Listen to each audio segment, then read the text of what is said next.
Će doći onaj share screen, Nikola.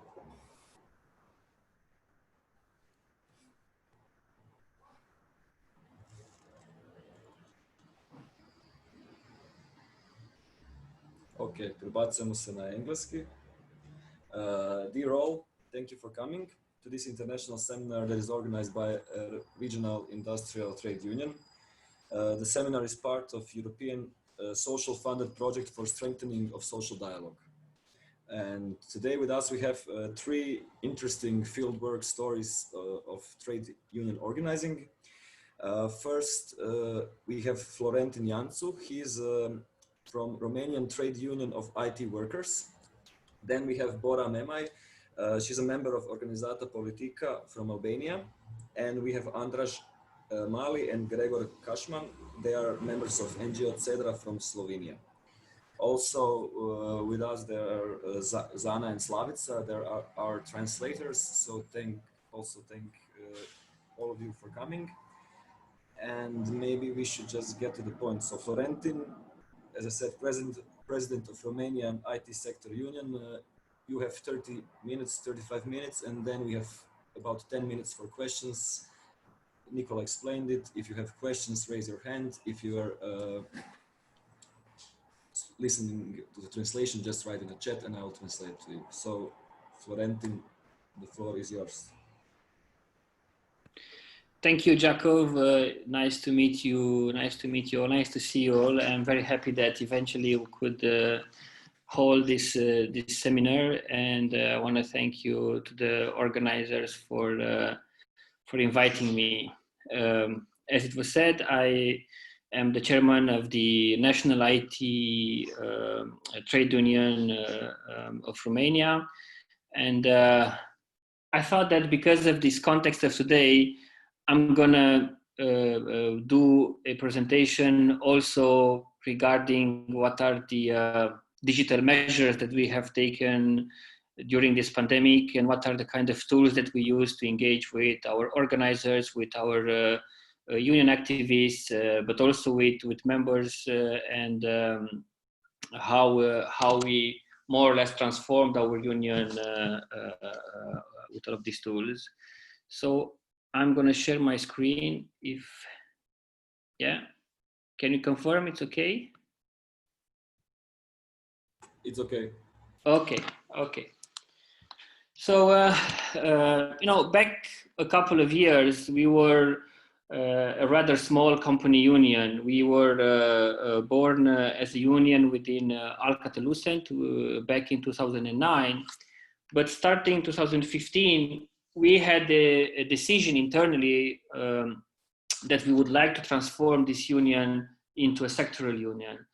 And of course, because we are in an IT sector, and of course we're IT workers, we've started using digital tools even since 2016 more intensively. But we wanted to have to transform a company structure into a sectoral structure. So for that, we had a vision. We had a few ideas that we wanted to put into practice in such a way that this could be possible.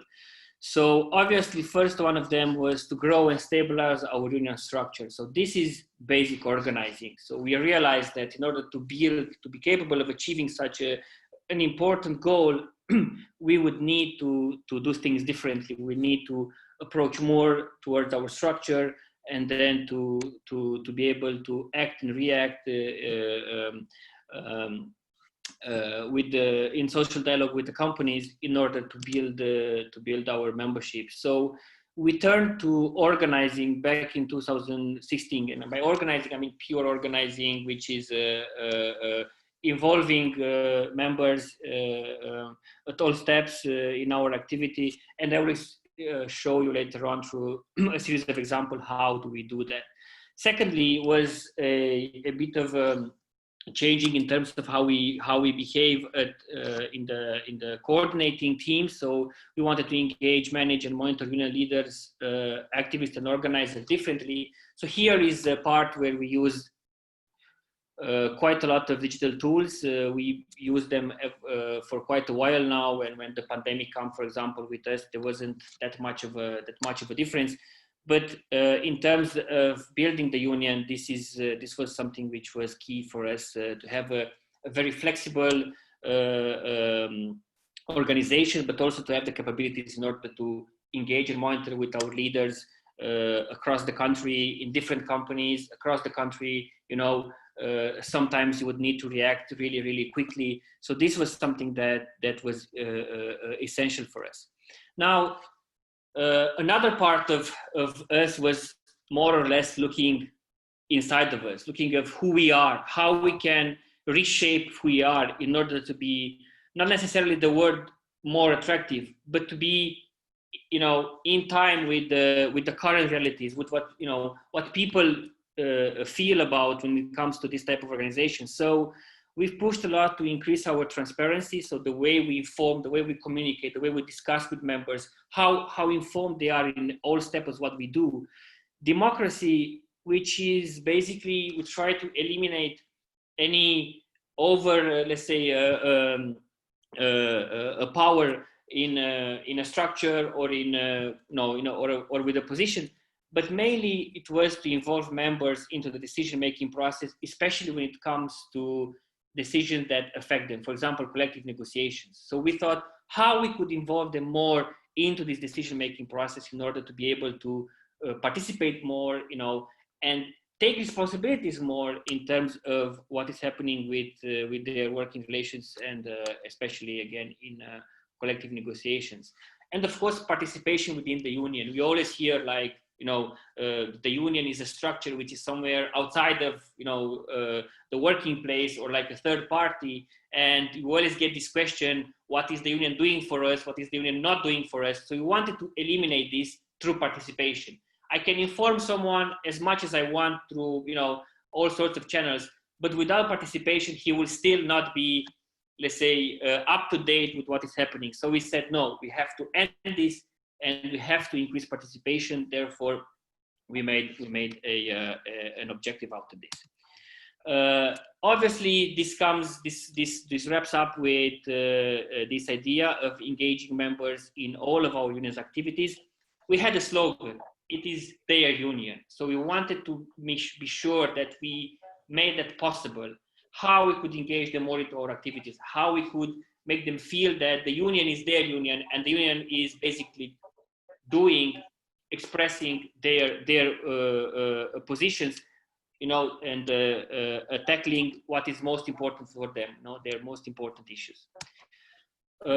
Lastly, obviously, we went to do, collective actions. We imposed the rule that every quarter, in every company where we are present, there should be a collective action, regardless. I mean, we have to be present and to be engaged with them. So, surveys, petitions, information leaflets or whatever, even simple collective actions. But we made a rule that in any company where we are present, every quarter or every 3 months, there would be a collective actions. Obviously, this led to increase industrial muscle for us, which is needed for efficient collective bargaining. But eventually, what we wanted to achieve, and I think pretty much, in after 5 years of doing this, we feel like we are not exactly 100% there, but we are on the right path. It is a cultural change. It's a cultural change on how unions are seen, on how unions are perceived by its members. You have to take into account that IT sector is mainly with young people, really young people.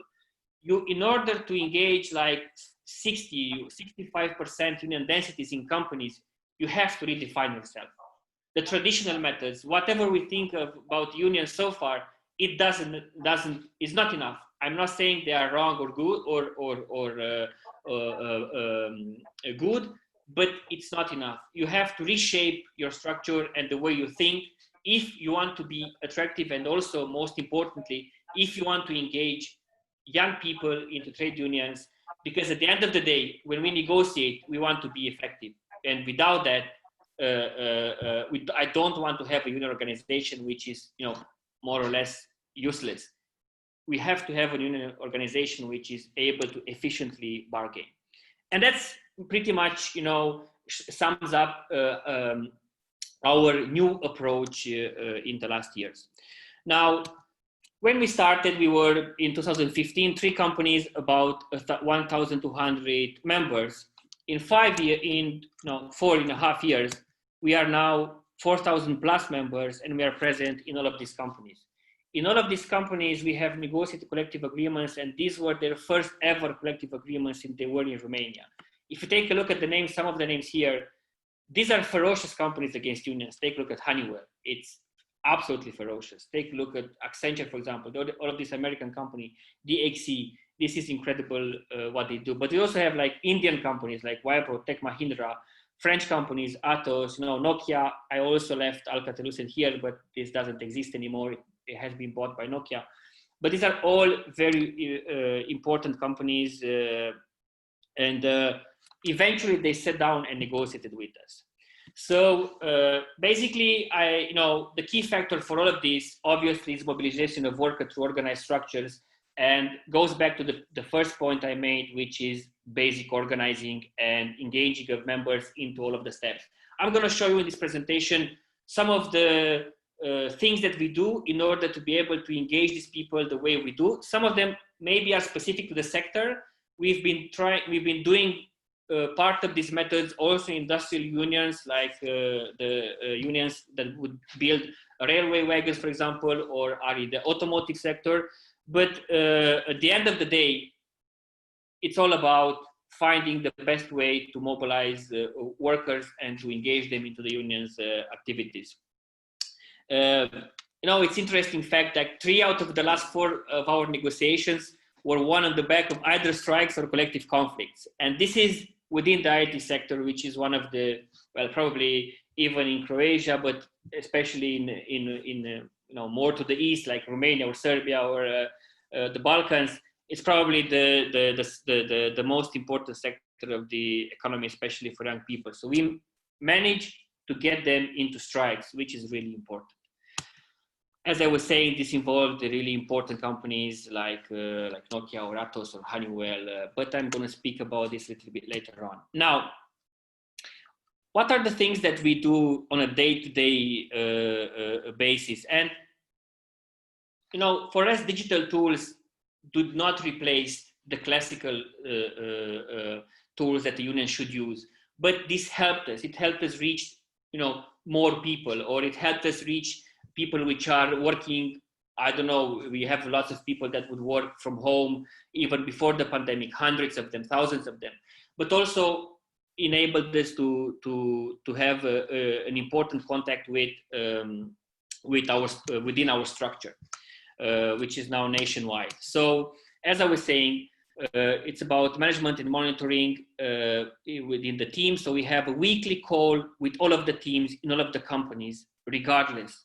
It might, I don't really care what is happening. The call has to happen. There is no excuse for people not to participate. The ones that we are present in Timisoara, we are participating live at the union office. The other ones are joining remote, but there is no excuse not to participate. Because of use digital tools, this increased our participation rate to about 80-90%, and also allowed us to be very flexible and also respond fast when crisis would hit in anywhere. Secondly, about transparency and consultations, we use a fairly high number of meetings that are digital. So like the one we have now, even for a couple of years now, which would involve all of the members. Like, for example, if we have 1,000 members in Nokia, we would do like at least one time per quarter a meeting with all of them in which we would discuss. No matter how much I'm trying to inform them, a meeting is different. I'm going to speak about this concept a bit later, more in detail, but keep in mind it's something that we've done regarding transparency and consultation. We use quite a lot of collaborative tools, again, especially for leaders and monitoring their activity, tasking, but also, the database of members, which is very important for us. Voting tools, this expresses democracy and participations, but it's not only about voting, it's also about surveying, petitions, so on. But keep in mind also that regardless that we are an IT union, we would only use, especially for surveys or petitions, we will only use digital tools once we are 100% sure that there is no one we could cover physically. So we would never put digital tools before the original receipt of how a union work should be done. And of course, lots of use of digital tools again is into organizing, but again, as a last resort, more so to speak, in the sense of using this to achieve more, not to replace the traditional organizing tools. So how do we keep our members close? And this is very important. It has a lot to do with engagement and participation. As I was saying, from every quarter, sometimes even more frequent, we use this kind of meetings. I've just put here a print screen. This is a meeting. If I take a look, there were about 228 attendees. This is a meeting, a very regular meeting to discuss day-to-day issues of the union. We do this normally when there are important things that would happen, but not necessarily, but also to inform them, to educate them about the situation at hand.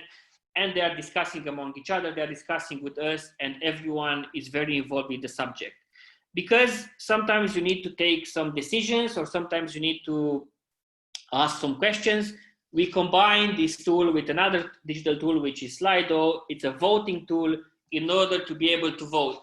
We had lots of situations with people who say, look, I heard that in the company this is happening, and we are like 300 or 400 or 500 people in the call. And we say, okay, that's fine, you heard that. Let's see what the others are thinking. And we just pop up the question, people are responding, and you get to see in real time whether this is a valid point or not a valid point. Is this an issue that would affect a larger number of people or not, and so on and so forth. So this is very, very efficient in terms of keeping the people close to you, keeping them informed. We've started doing this 3 years ago. I can tell you that it's been probably more than a year since I've heard the question, what is the union doing for us? It absolutely killed this type of approach from workers with us. It's basically impossible to ask that when you have such type of engagement. Now, when it comes to negotiations, I'm going to give you yet another example of the things that we do. We have a principle. I don't want to carry the burden of the negotiation alone on my shoulders at the table. This is impossible for a team to take. We need to make sure that we are taking all of the workers with us at the negotiation table. And when it comes to strategy of building industrial muscle within a negotiation, this is exactly what we are aiming for. And we have a really simple roadmap that we use in order to do that. Obviously, step one, as any organizer would do, is identify the issue that matter most to workers. What would be the points for the negotiation? As I was saying, we use first physical approach, then maybe if needed, digital tools. In this period of time, we are forced to use 100% digital tools. I'm not a big fan of only using that, but this is the situation. There's nothing we can do. In second step is use collective actions at all stages. Companies need to understand, need to feel the pressure. Sometimes these are like really simple things that we do, like signing on a shirt or signing a petition or anything. But it's all about how you can prove to the company that you are you have an important presence and you can put pressure on them, but also you show them that you can move workers, even with really simple campaigns. In step 3, we make sure that the workers are connected to the negotiation at all times. It's either we inform them via leaflets, either we inform them with those meetings I was telling you about earlier, either we inform them via email. It doesn't matter, but we want to make sure that before every negotiation round and after every negotiation round, there is an information which is sent to the members, because this is connected to step 4. And step 4 is key to what we do. Most important decisions are being taken by the whole members. Therefore, a company does not need to convince me of a solution, let's say a financial offer. It has to convince 60-70%, or if we have like a 60% density, it has to convince 60% of the total workforce that solution is a valid one. And this is how we take the worker with us at the negotiation table. Companies know that that eventually the decision is being taken by the whole workers. So this is a shared responsibility, but also a really important strategical move at the table. Obviously, what you get is that workers, they feel and take ownership of the negotiation. It's not like we are not, deciding what is happening, but in the most important matters, it's a joint decision. And this makes a high difference in these collective negotiations. I'm talking about collective negotiations at company level, because in Romania, we can only have it at company level. So we are negotiating company after company. And basically, we use the same strategies almost everywhere, and it works everywhere. The results, what you get is a very good mobilization of workers, because if you take a look, when I'm saying, for example, we either accept this financial offer or we go to strike. Workers are taking a conscious decision themselves, not me. I'm not deciding for them that I'm going to go on strike. They are the ones saying, no, I reject this offer. I don't want this financial offer. I want to go on strike. Therefore, when time comes, I don't need to convince anyone. This is their decision. All I need to do is make sure that they put into practice their decision accordingly by the law. They are safe. They are protected. We are making all of the steps, which, striking, I think it's a bureaucratic process everywhere. So we are taking care about all of these things everywhere. They need to have discomfort, to offer them discomfort. But in terms of, are we going to do it or not?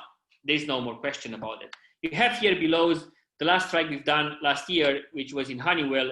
And these are really, all of them, these are highly skilled IT specialists that could be hired everywhere. But still, they came on strike, and we won a really good collective agreement within Honeywell, and that's really a nice story. Maybe I'll have the time to tell it someday. So this is when it comes to the whole negotiation process.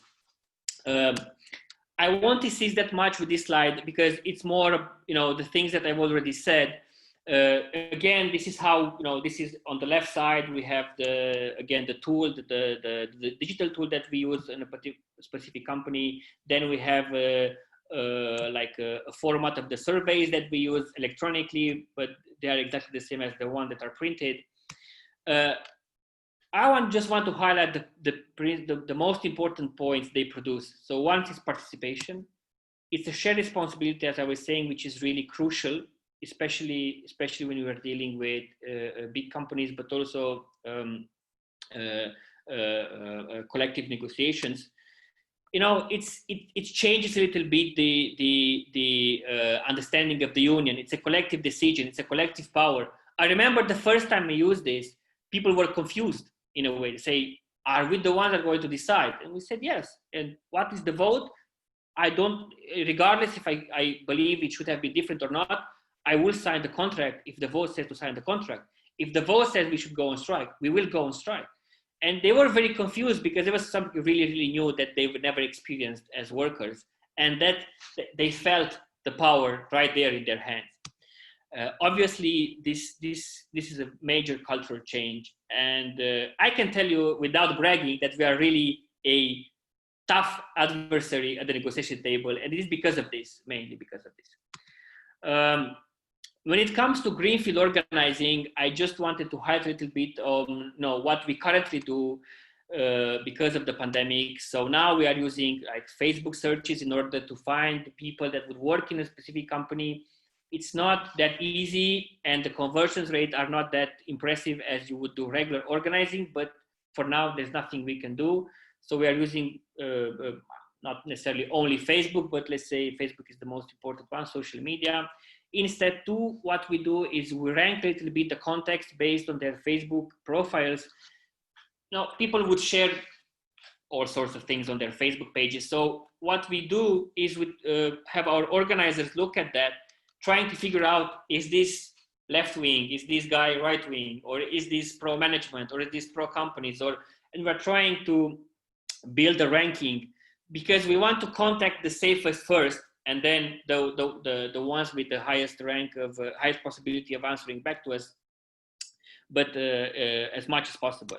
In step 3, we don't like contact them all at once, because this would look like we're kind of desperate or something. So what we do is contact them by groups.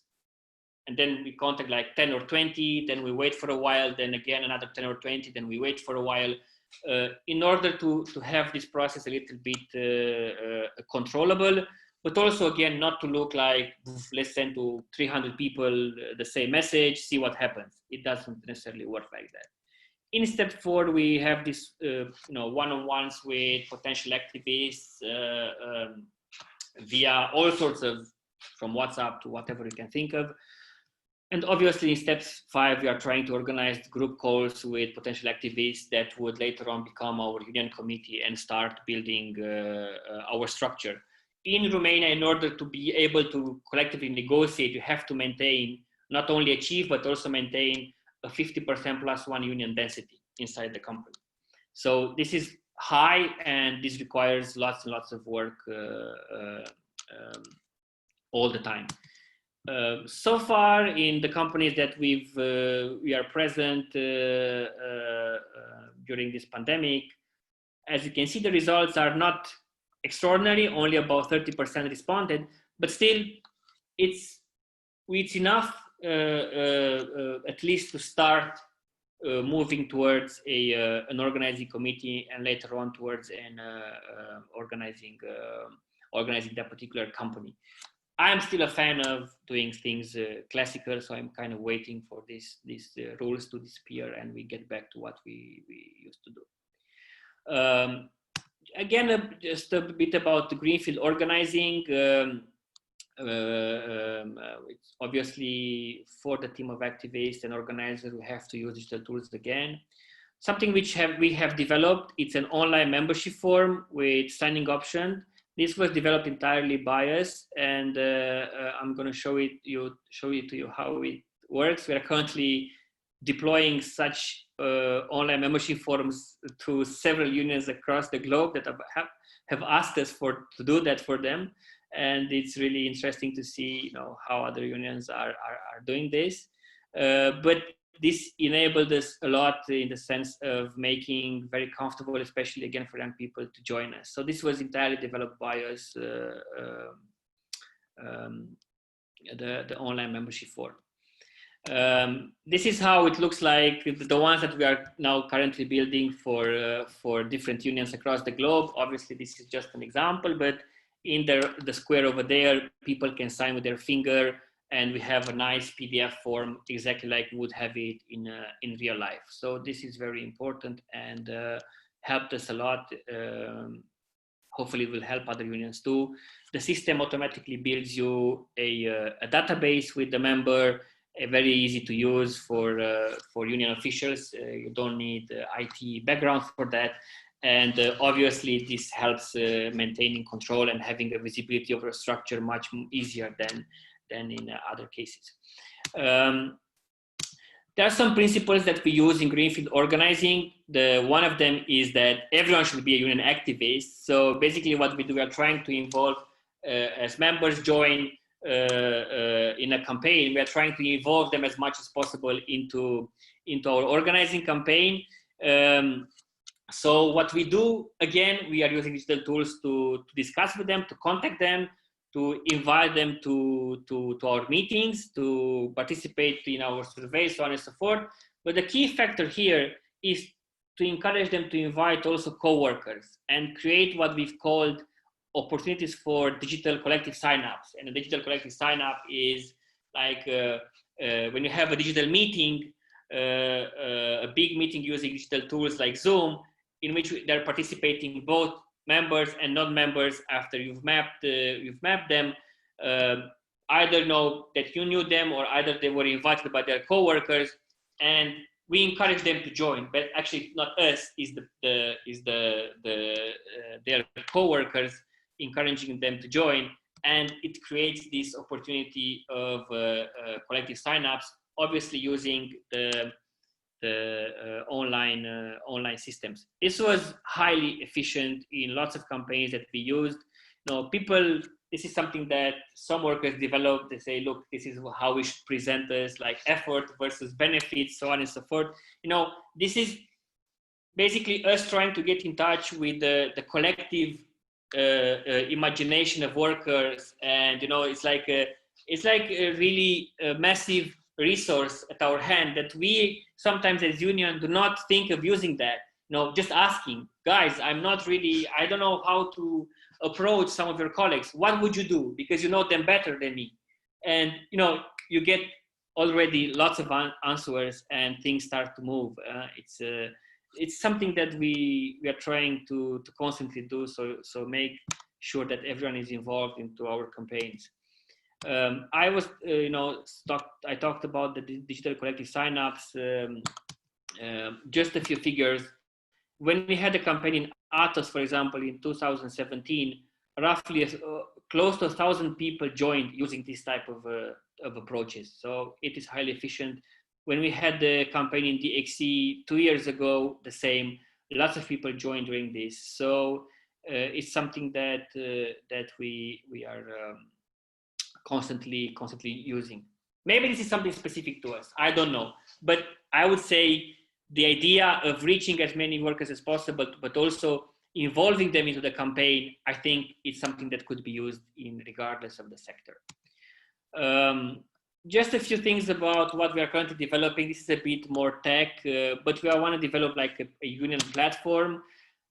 Unfortunately for the IT sector, we've been announced that companies would keep people working from home until the end of this year, but most likely the full next year. So we are kind of forced to push things even further in terms of digital development because of that. So we are now building a very complex union platform for managing the union, but also engaging with members. It's going to be quite complex. It's in development actually right now and kind of takes away all of our time.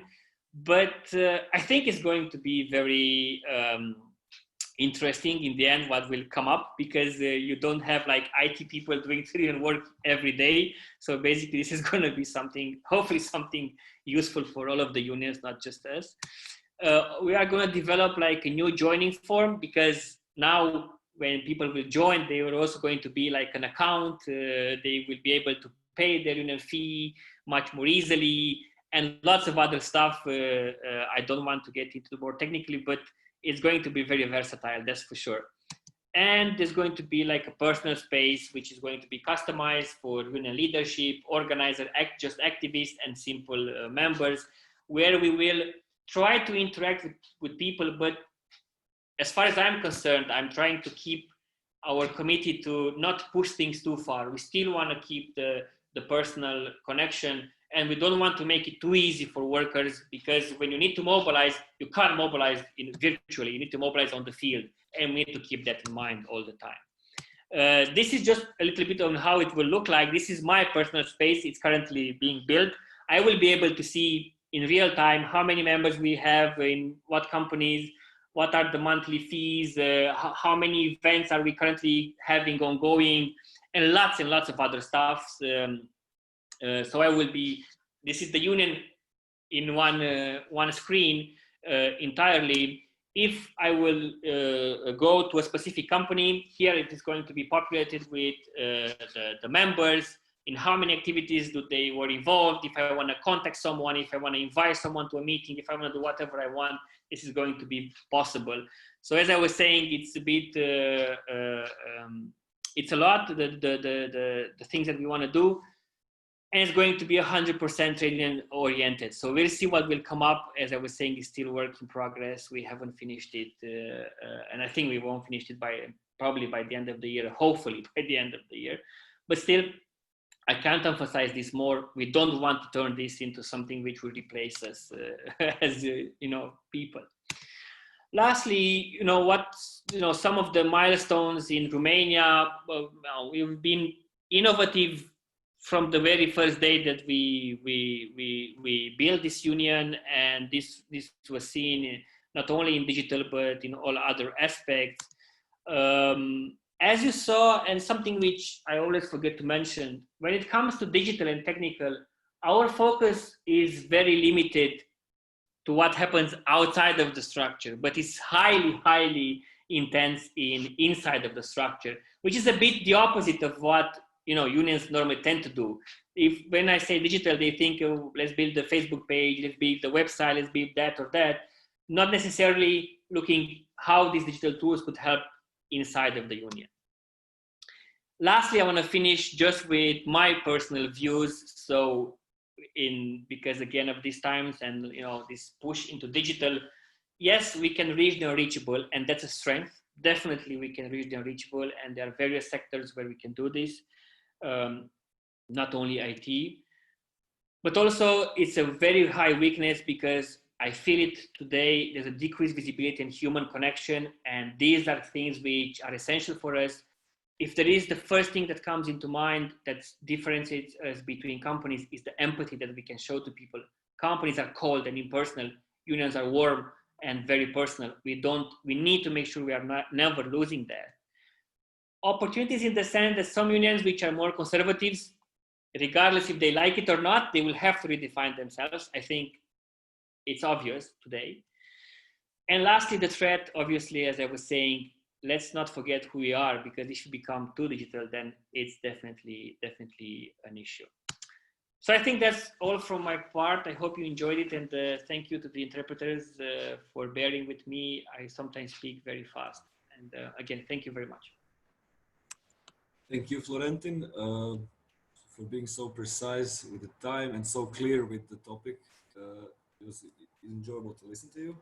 And now I would open the floor, or how to say it, in this digital world, I will open for questions. If there are any, if there are none, I have some of mine.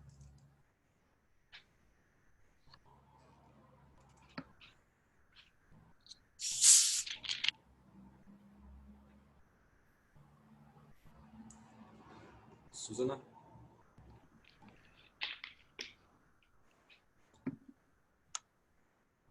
To se Susana javila, jel?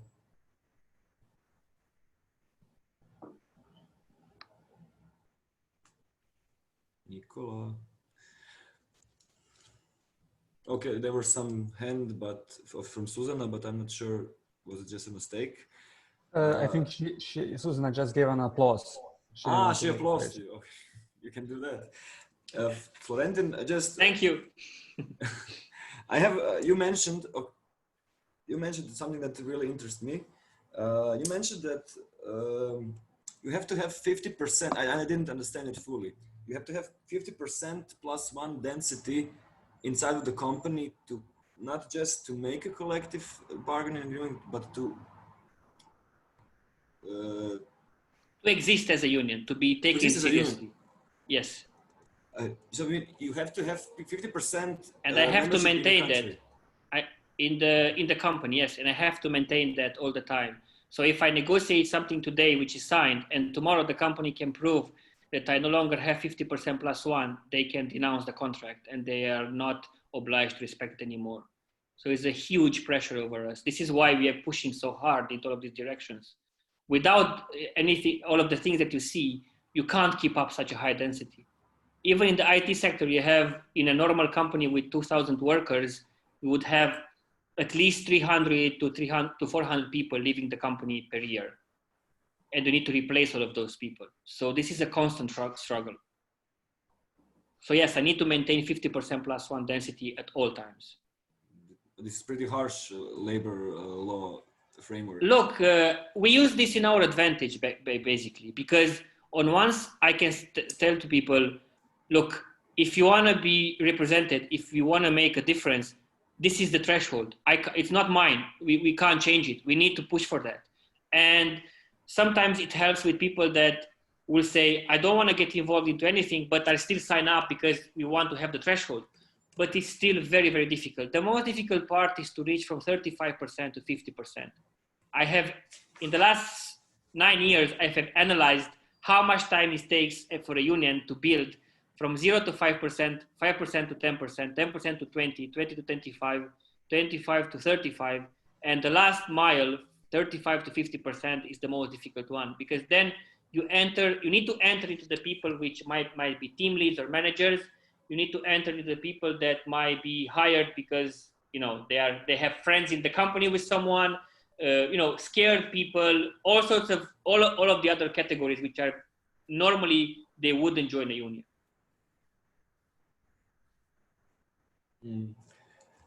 And on this story. So what are your connections? I mean, people have different political opinions, different political positions, and you as a union, do you somehow participate in political field? For example, there are elections now in Croatia, and unions are supporting or non-supporting some of the policies. What do you do regarding that? And isn't that, and if you would politically like choose side, would that definitely destroy the concept of 50% people? Exactly, you are spot on. Actually, we can't afford that.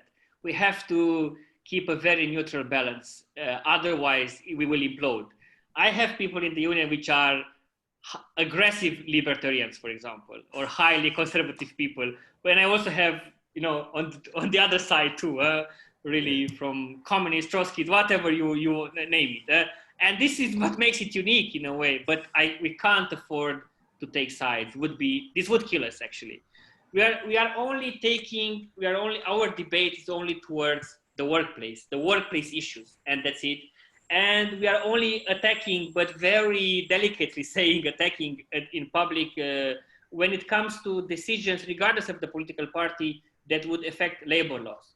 For example, we have now a situation, the party which is most loved by the young people, you know, these new right-wing parties that arise in Europe with the fresh, vibrant, whatever they call themselves. They are trying to introduce in Romania the concept of zero-hour contracts, which we don't necessarily have.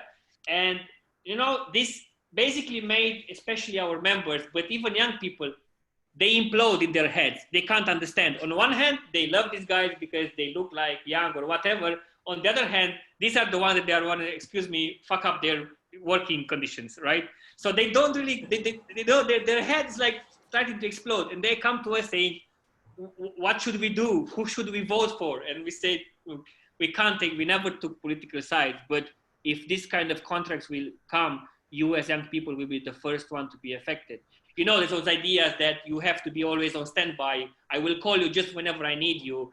And this kind of concepts we are discussing now in Romania. And yes, this is a very fragile and sensitive topic, but you were spot on. If you would take sides, it will basically implode.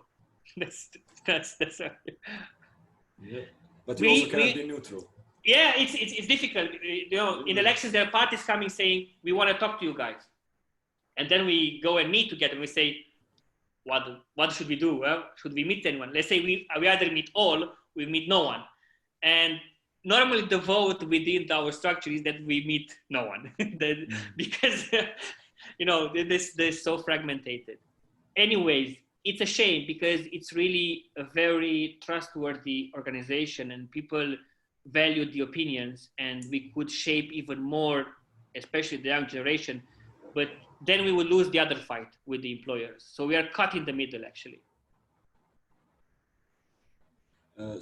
Thank you, Florentin.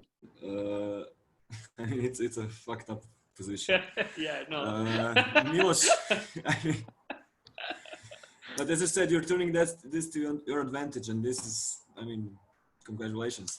And Milos has also a question. Milos is also working for a union. So Milos, what do you have for us? Hi, and hi to everyone, actually, to greet the many people I know here. Yeah, Milos, to introduce to others who don't know me, Milos working for EPSU, Federation of Public Services.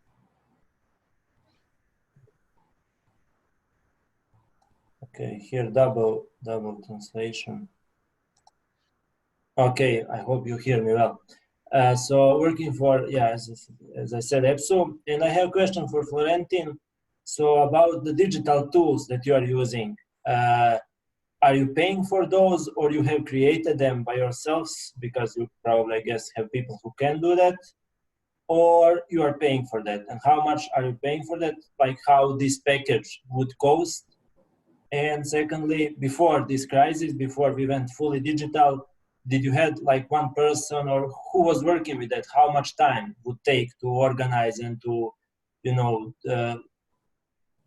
handle all this digital infrastructure?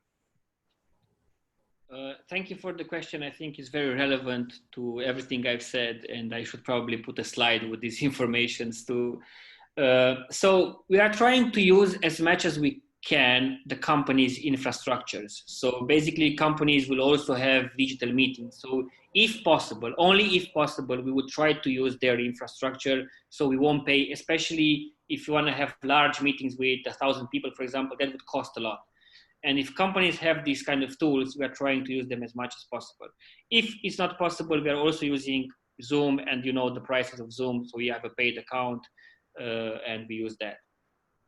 Secondly, for the other tools which we are building, for example, the online joining forms, we are working with third parties, like which are, some of them are even close friends of ours that develop this, because you can't in the same time develop and also do union job. And thirdly, you need these kind of systems to be up and running all the time. You can't afford, for example, to be in the middle of a campaign, have an online joining form which doesn't work. It's suicide. So for some of this stuff we pay, but obviously we pay, I mean, much less than other people would, let's say, probably would pay, because it's between us. But we try to make it as professional as possible. Bottom line is that if we can use tools that companies have, we use them, and we try to put those things into collective agreements. For example, our office space is fully equipped and paid by Nokia, for example, because of the collective agreement. So every 2 years, we don't know if we are going to pack and leave or we can stay. So we are trying to put as much as possible into collective agreements so we don't pay, because they're very expensive, many of them. The online joining form we developed ourselves, because if you wanted something with signature, which was certified, you would pay like close to $100 per month for like 50 or 60 documents, which for us is completely useless. So we've done it ourselves, full from certification to whatever we want, we've done it ourselves, but we did pay for that. It's us, we designed it and put forward what we believe it should be done. And then someone else programmed everything, and well, together with us, we also do some of the stuff. But with then these people would need to make sure that this is maintained, there is backups, there is security, so on and so forth. We try to limit costs, but it's impossible to be zero. I think we're realistic about this. But I can make suggestion of really good tools which are not that expensive if someone needs.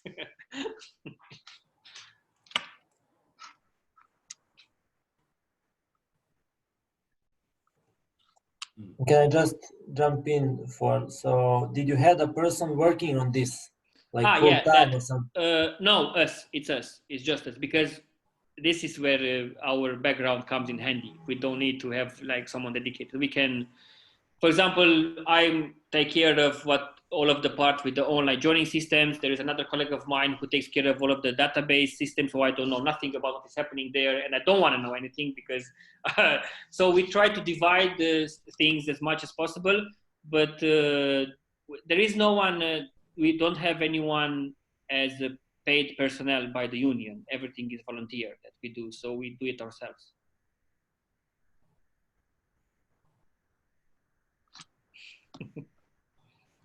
Okay, if there aren't any more questions, we can thank Florentin for his responses and his lecture and move to Bora. Is this okay? Okay, thank you once again, Florentin. I would clap, but it's kind of weird. Sorry. I don't know what to do. It's making me confused. just like the Romanian young people, they don't know what to do now. Yeah, I mean, you do this digital stuff. Do you clap at your meetings? No. Okay, then I won't do it too. Okay, next speaker is Bora, and she will. She comes from different contexts. She comes from Albania. She's a member of Organizata Politike from Albania, and she's a union activist who participated in an initiative to organize call center workers, something that we also have here. It's familiar with us. So, Bora, now please share your experience with us and your struggle. You have 30 to 35 minutes. I can always tell you when you're approaching to the end, if you want that. Okay, hello, thank you for the webinar, and well, it's going to be a little bit difficult, especially talking after Florentin. which although I've heard him so many times, I think I'm always listening to something new. Probably I haven't been attention the previous times. I don't know. We are from Organizata Politike is operating in different contexts, not only because it's in Albania, but especially due to the fact that we as organizers or as activists are not members of a union. We are part of we are members of a grassroots leftist organization, which in the Albanian context, where there is lack of trade unions or the only few unions or some kind of inherited structures, which used to be associations of workers, I think they used to be also in Yugoslavia, became the new trade unions, which were, each of them was affiliated and still is affiliated to the political parties, which never represented the workers' interests and so on. So yeah, it was this need to push for workers to self-organize in different sectors. We started it with researches and studies about the Albanian working class conditions since 2015. And back then we were really naive, probably still are. We were considering that we were trying to use this research to approach the workers, and thinking that after we would be in touch with them, we would talk to them about how important it was to found new independent unions, and they would just found them, which of course it couldn't happen being spread all over different factories and sectors. So in 2017, we decided that we would have to assess in which sector we are, in which sector we were going to start to organize. So we were trying to. Sorry, do you hear my email being click like all the time? Am I bothering you? Because it's like notification. Sorry. Okay. So while having this assessment, we decided that for different criteria, we would start with contact centers, which is an expanding sector in Albania. It counts more than at around 30,000 workers working mostly for the Italian offshore market. The majority of these workers are located in university cities like Tirana in the capital or Durrës, but majority are these two cities. There is a lot, the youth is working in these sectors, but as years go by, we see that it's not just a temporary workplace, but for these workers, it's starting to become their profession. You can find workers who have worked there for more than 7 years or sometimes even 10 years, although they started it just as students for a few months. So yeah, since we are also organizing in the universities, we thought that we could use also these opportunities of being in touch with students who work at the same time and considering to organize in the contact centers. At this moment, we were in touch also with Uni Global Union, and also Florentin this last year has been supporting and following our campaign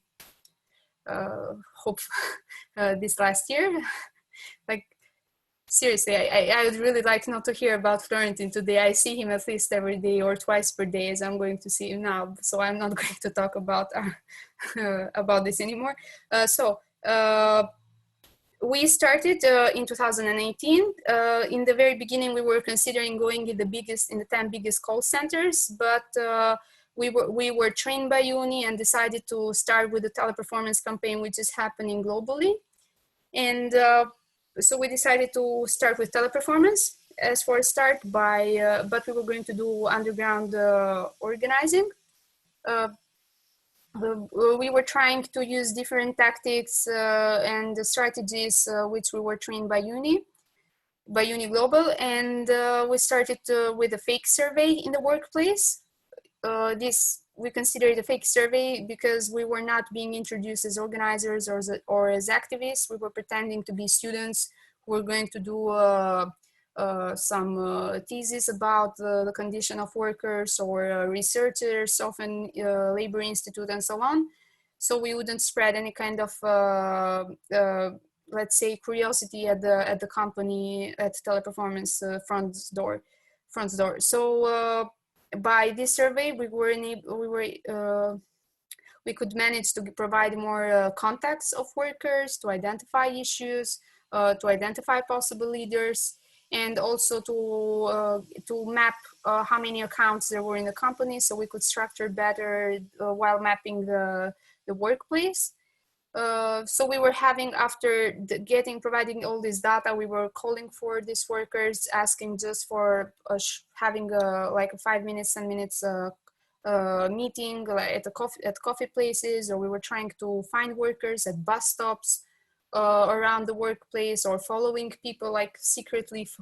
Well, that's not that legal to stalk people, but we would see them wearing badges and follow them, so we could get more information and be in touch. And trying to identify the leaders in the workplace after meeting these workers. So this process was for at around 5 months. And after that, we tried to structure somehow after identifying these workers in leaders or activists, and starting the process of trying to establish more structured workers committees with leaders and activists. In February 2019, the Solidarity call center trade union was founded, February 2019. And only by August of 2019, it was recognized by the court after having some difficulties for its recognition. It's a process which is always with its own ups and downs. I think we will still need more time to gain experience, but also to learn at the same time with the workers who are engaged in this process. Right now, the union doesn't count only workers from Teleperformance, but also from 2 other main call centers in Tirana. At the same time, Teleperformance is not operating only in Tirana, but also in Durrës, which is a city close by Tirana. And there's another committee of workers in that building, which initiated a few months ago a campaign to have some increase in their wages and bonuses, which they had a small victory in that campaign. It happened just before the lockdown and the pandemic, so we couldn't proceed further with this case. We were trying to use, with Florentin's help, of course, with the online membership forms, when it comes to our technical support, he's actually dealing with that. With our online membership forms, we're trying to push workers to sign this, or right now we have initiated an online survey about the working condition during the pandemic. So we can use these contacts and call for workers and push them to sign the membership form so the union can grow in numbers. Our focus for the following year will be to push also for a collective agreement in the workplace. If there are any other questions regarding the call centers, probably you can ask me now, but I would like also to have a focus on, if it's okay by the time, about the minor struggles in Albania and also in the other sectors we are trying to support in the organizing organizing labor. In 2020, like a year ago, some miners which have been constantly in touch asked for our help for some issues they were facing in the workplace. And they were willing to initiate a new independent union, since the yellow union in their company was not representing them at all, or was quite problematic and always in favor of the company. So we started to support their organizing process by supporting them legally or with our organizing experience. And in November, they got their, by the end of October, beginning of November, they got their union recognition by the court. What happened was that the private company, which has privatized the mining sector in Albania, which is owned by the richest person in Albania, he's an oligarch, and he's also one of the richest persons in the region, in the Balkans. Like the company dismissed the union leader, the chairman of of the union, which sparked a strike immediately, just a few days later, which lasted for a week and a half or a bit more. I can't quite remember the number of the days. What happened during the striking days was that the company was trying to crash this new union.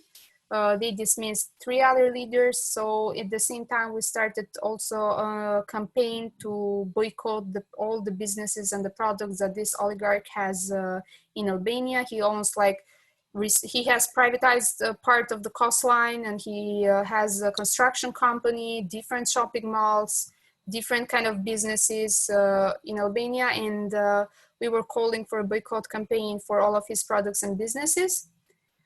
Trying to do different kind of actions, like opening banners for Christmas at the national. We somehow entered inside the National Opera and Theater, to open the banner that this oligarch is oppressing minors, because we were facing censorship by the media, because he also has media shares in different TVs, traditional TVs. Or trying to do different, like graffitis all over the city, or going to the church for Christmas and spreading some leaflets with a camel and quoting the Bible, that it's easier for a camel to go through the eye of the needle than a rich person to go to heaven. And we adapted it for this for his case. But what was happening was that the company was pushing a lot of pressure to the mine workers, and on 26th of December, they decided to call 20 other members of the council of the union. They called them in Tirana, and they were going to dismiss them.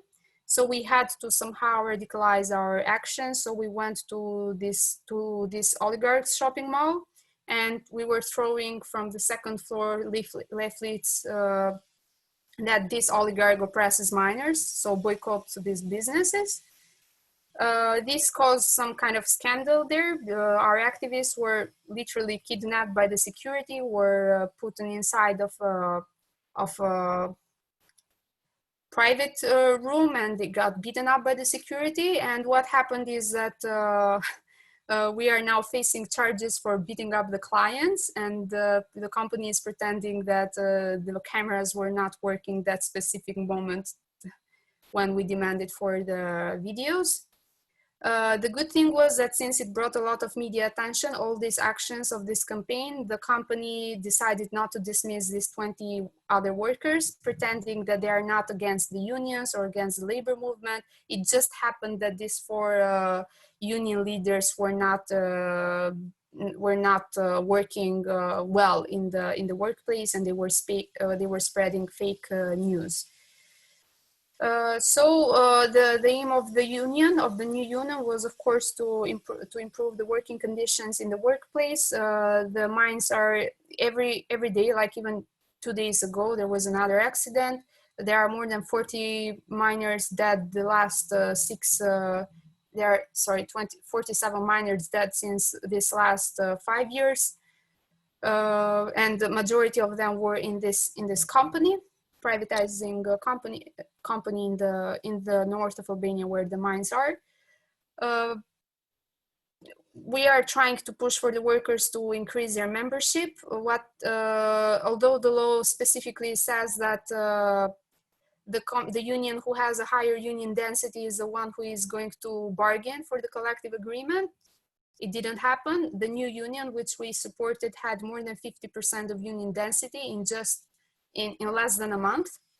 And the former yellow union didn't have the numbers, of course, because the rest of the workers who were afraid to join the new union, the only action they decided to do is by not joining or leaving the other union. So it was a good thing. At least they were not engaged even formally in the other union, but still the company didn't respect the law, and they went for the collective bargaining and signing the agreement with the yellow union, when in the agreement specifically it says that the union guarantees eternal peace for as long as this yes, internal peace during these 5 years since the agreement is signed, and no strike is ever going to happen. It's specifically written in one article of the agreement, which is good because they are really dumb, because it's not that anyone was expecting for them to do anything, but they are so stupid that they even write it. So it's going to be helpful for us to make it easier when we talk to workers, when we talk in different media, or also to send it to industrial or ILO, or trying to use this kind of international mechanism somehow, because the Yellow Union is a member of industrial, and they are somehow investigating about this for all these months. Yeah, big unions somehow have this tendency of being a bit slow when it comes to these processes, although the developments in the field are going faster.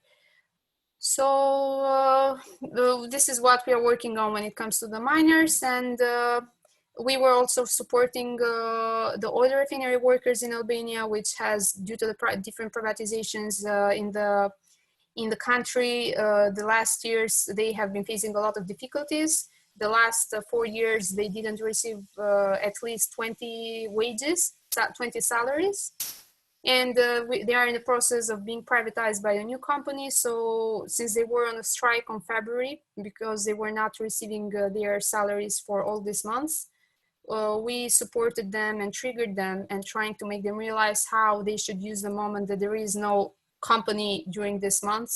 So they should go for an independent union, which they signed for it in the only a few days before the lockdown started. So they still haven't got their union recognition, which they hopefully will get by the end of July. Let's hope, if there is nothing happening by the court. And what we are doing next, since 2019, we are also organizing in the garment sector. We were planning with the workers, with the committee of the workers, into factories where focus, which supply for German brands.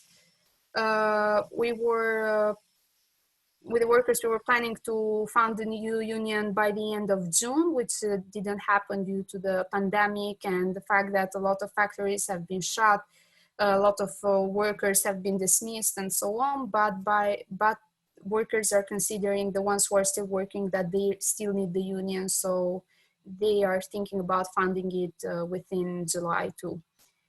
I would add that the training that we had by uni was really helpful with different tactics and strategies that we didn't only use in the call centers. We were trying to implement them even in the other sectors by simple, I don't know if I have time, but, and probably Florentin would be better in this, but like different tactics as identifying leaders, and Jakov and Josip have also been in a previous meeting, so I'm sorry if you are going to hear about this again, about identifying leaders in the work. You have 10 minutes, so it's okay. Okay, or identifying the issues which it was quite problematic, especially when leftist activists are organizing. They think that they pick the leaders, who is the most devoted comrade, and not probably the the leader that the workers think that he is the leader. Identifying issues, sometimes the issue that we think which is more important, or it's going to be more problematic for the companies. Sometimes it's not that, not sometimes, but the majority of the times it's not the issue that we think it should be. And trying to test these issues. For example, we didn't have this tendency of testing things before we would just go for it, which was some kind of kamikaze actions to do. And now we are trying to be, I think it helped us, this organizing process helped us to be more mature in every kind of campaign that we initiate. Even when it comes to the students organizing, which is not similar when it comes to labor organizing, we're still trying to use the same organizing methods. If there are questions, I think it would be easier, because I don't want to lose time on just talking. It would be better to reply if there are questions.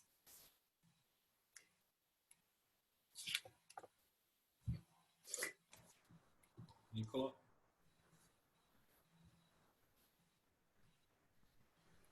There are no hands being raised.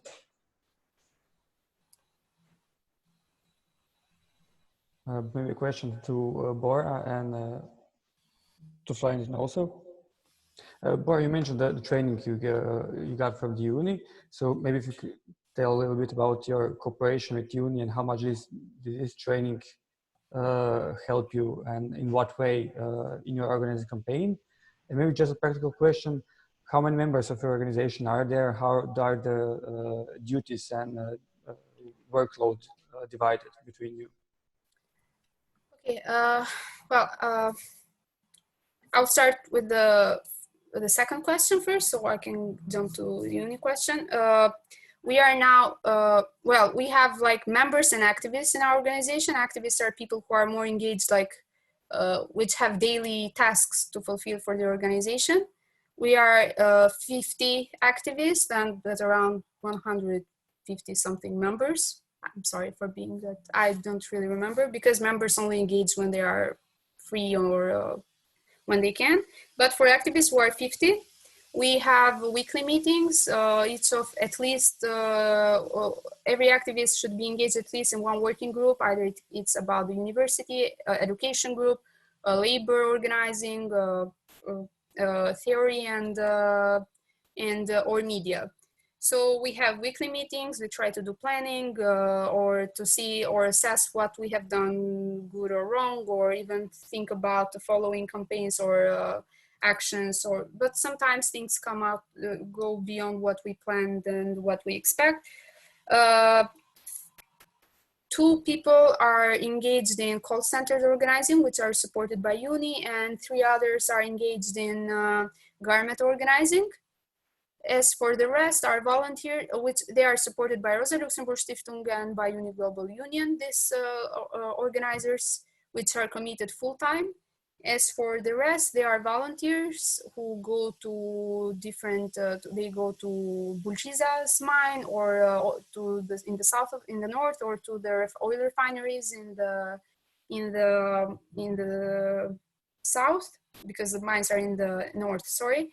But only when they have time. It's not something that they do every day, but we're trying at least once per week to be in Bulciza or in Balch. It depends also if there is a campaign going on. For example, during the miners' strike, all of us, even the ones who are not full-time engaged as organizers, were trying to use their annual leave or getting medical reports, which is quite easy to do that in Albania, even if you're not sick. Or trying to have some kind of rotations to go to support these attempts. For us, it's really important to engage the volunteers, the volunteering activists in the organizing process. For example, there are so many activists trying to engage in the garment organizing or use the contacts they have from their hometowns, because the garment sector counts at least 100,000 workers all over spread in the country. So we are trying to, so it's probably the biggest sector in Albania. Yes, we are one of the main suppliers from the production countries in Europe. So with Bosnia and Macedonia, of course. We are trying to engage and using the same tactics and trying to, what we learned from our trainings, from the trainings that what we were taught by uni to teach to new activists. Like how to have one-to-one conversations and role plays or identify the issues. And I'll go to the second question. What we learned, as I mentioned, was how to plan, the escalation planning and for a campaign, how to identify an issue, about how issues should be widely felt, deeply fed, and winnable. Identifying the leader probably is the most problematic thing to teach to our comrades, because we can still feel that it's not still really well perceived in all of them, especially when it comes to universities or in some labor organizing. They still are looking, probably not intentionally, for a good comrade and not probably for a labor activist, which is, I think it's one of the most problematic things that probably the leftist activists face so far, trying to reach for the person they would assess for a comrade. And sometimes, or the majority of the times, happens that the leaders are not the people you'd like to engage. I think that all these trainings were quite helpful for us also to realize how the context we cooperate is not the one that we would want it to be, because it wouldn't be necessary for us to be organizers. For example, I'll give my own personal experience. When I go to the mines in the north, it's probably the most conservative area in Albania. They are conservative Muslims, not fun Muslims as the rest of Albanians. They are typical conservative Muslims. They do not really talk to women, or if I would be there, they would just talk to my male comrades. They would sometimes shake my hand, sometimes they wouldn't. They would consider me a child if they would talk to me, if they are old miners, like hi kiddo or something like this. Or now that they see me as someone equal, they call me sister, which is really good. Like, it's really good. I'm not worried about that.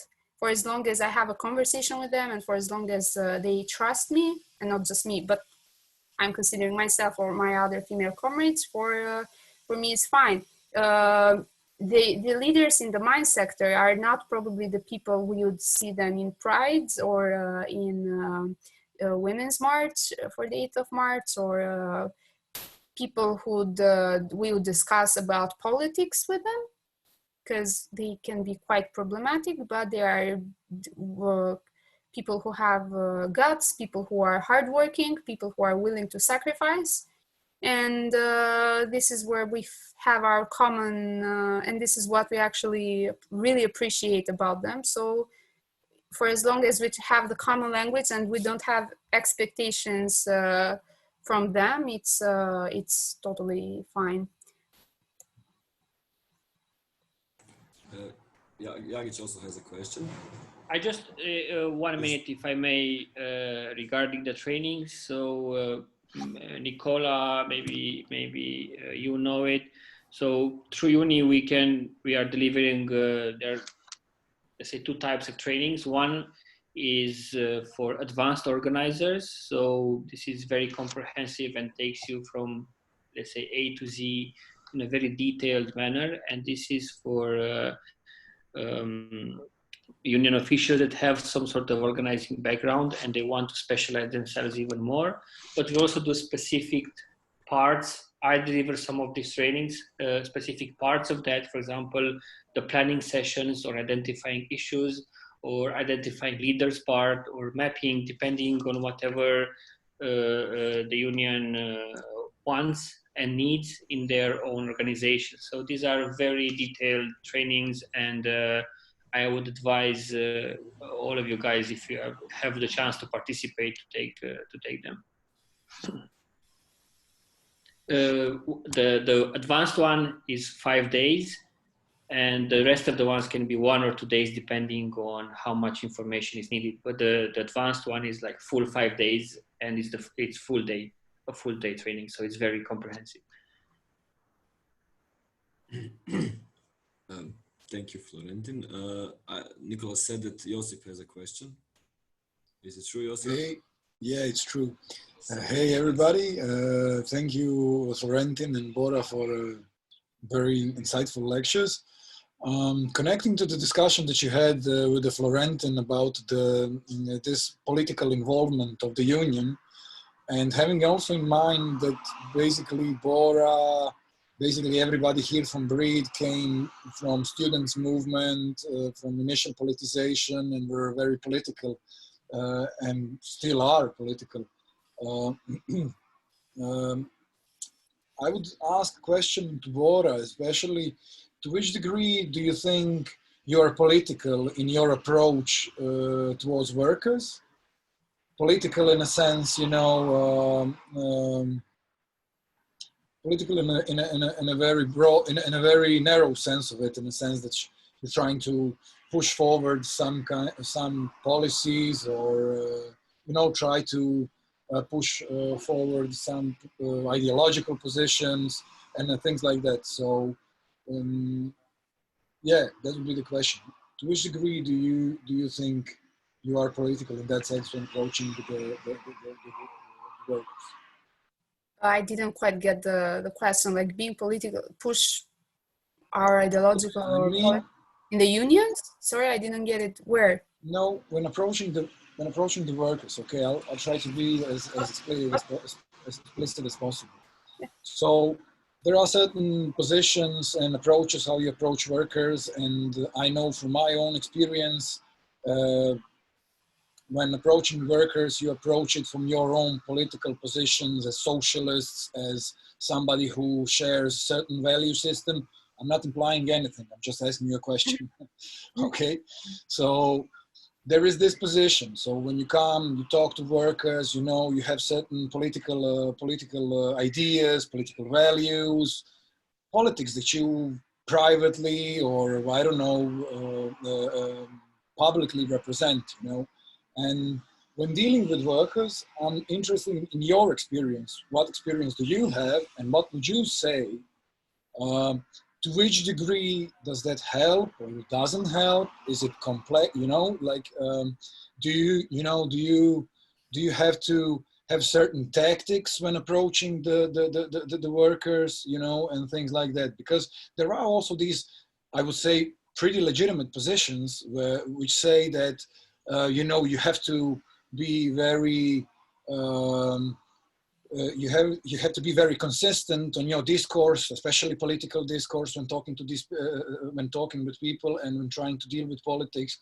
So this is my question. I hope that I was more clear.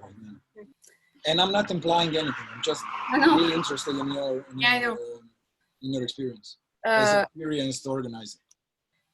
Well, when we are approaching them for the first time, we don't even consider about it. Our main concern is actually that they might have some prejudices, that we go them to politicize them, to make them communist red devils as we are. So that's the last thing that I'm considering when I go and approach to worker for the first time. Actually, sometimes even when they start attacking communists, I'm like not even replying. I'm like, it's not that really related, but the main issue is that, and I skip from that. I'm not there to open a political debate with them, and I'm not even interested. And sometimes I would realize I would understand their positions when it comes to what happened before the 90s, because Albania was not even close, even compared to Yugoslavia or the other countries in the region, especially when talking to new workers, to young workers, which it's not that they lived what happened during socialism, but it's even worse. They only know this kind of propaganda, and they have their really how can I say, they are not really open to discuss or debate about it. They consider it as something of the past.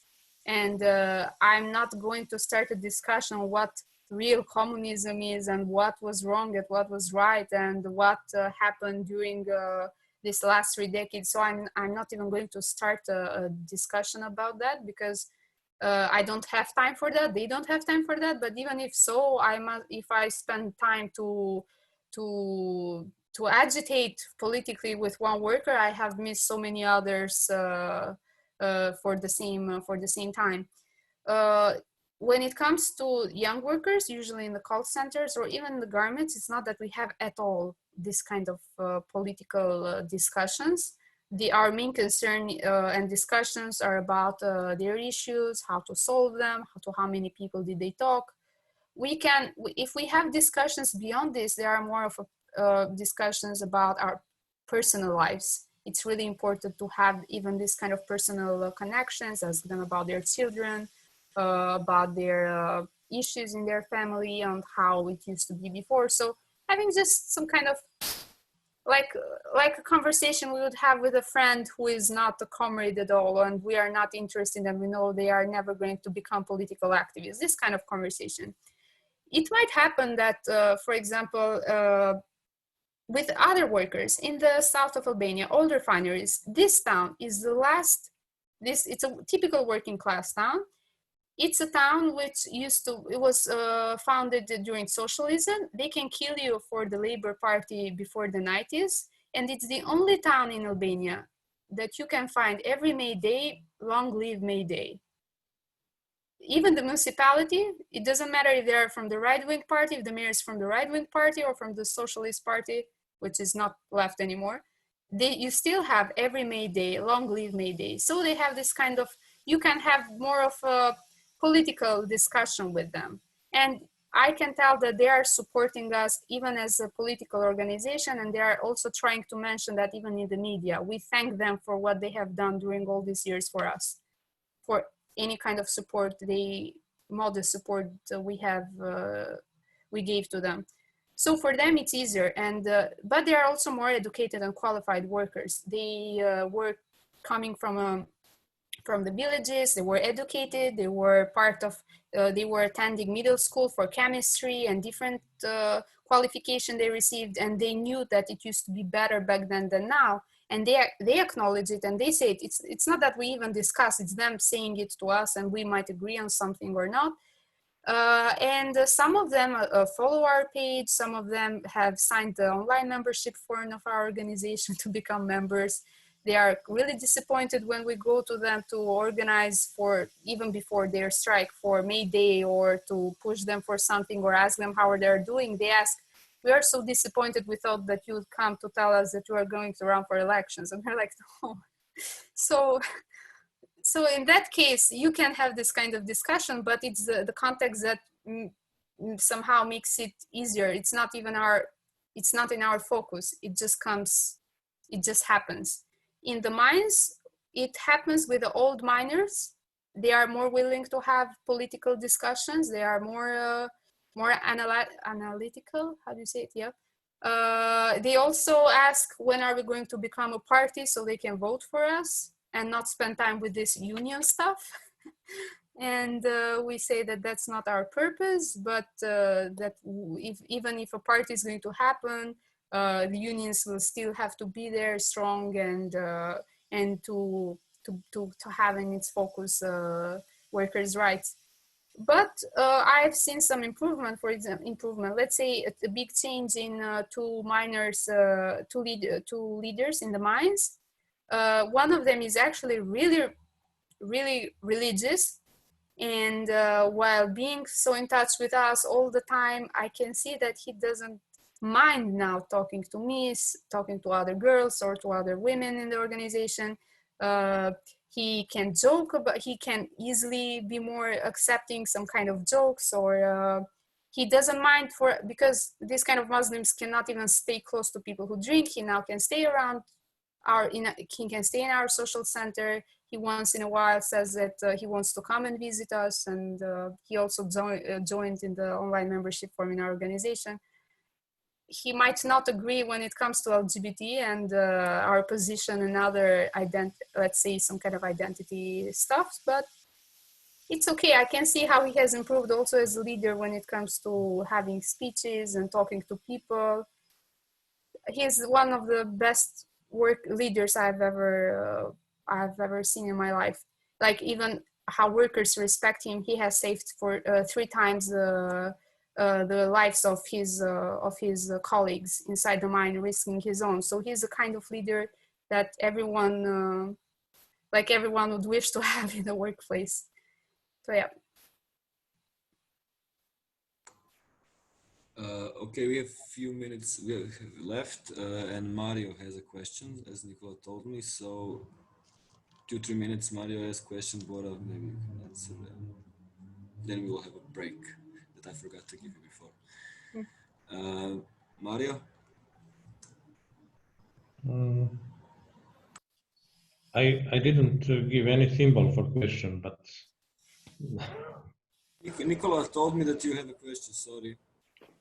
Okay, when you ask me when you say my name, okay, I can just I have really one question, because I'm really impressed by both both people who represented their job. It's really great. It's something what from my experience, yes, I can understand a lot of things, but one question is, what is missing to me but yeah, what is real purpose of all of these activities? What is main target, goal?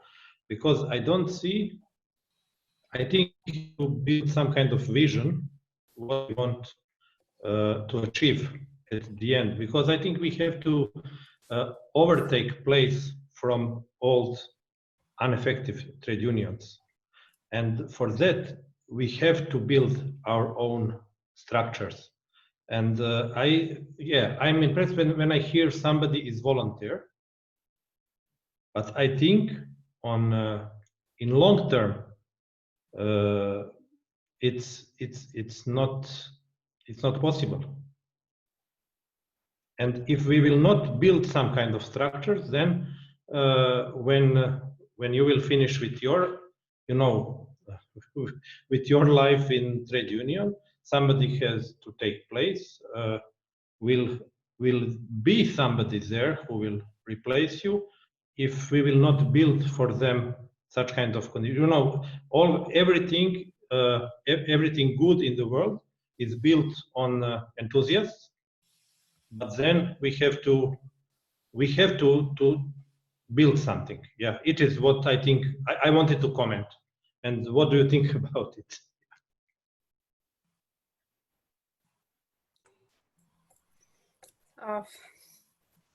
Well, the purpose of all these activities is to support and to initiate, at least if it was just, I'll speak on my behalf. I didn't know if it was also about Florentin, the question.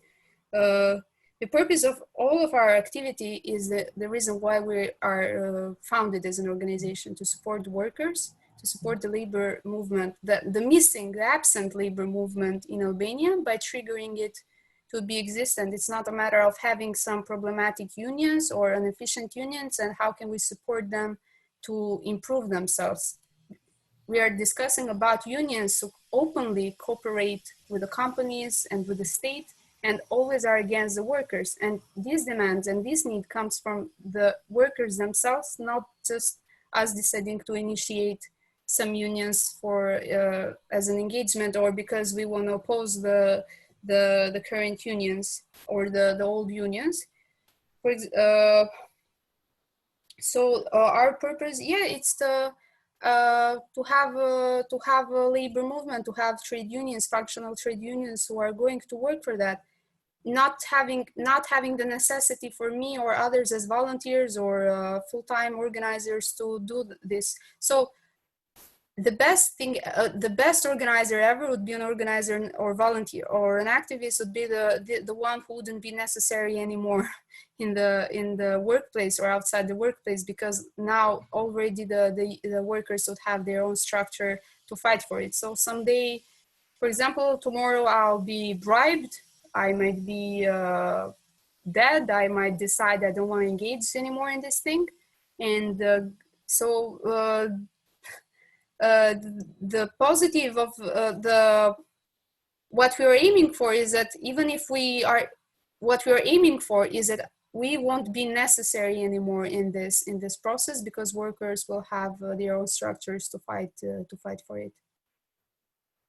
And it's not that we trigger the will. The will is there. We just and the issues are there. The problems are there. The workers are there. We just need to. We are just trying to use all our capacities to be helpful for them to realize what kind of power they have.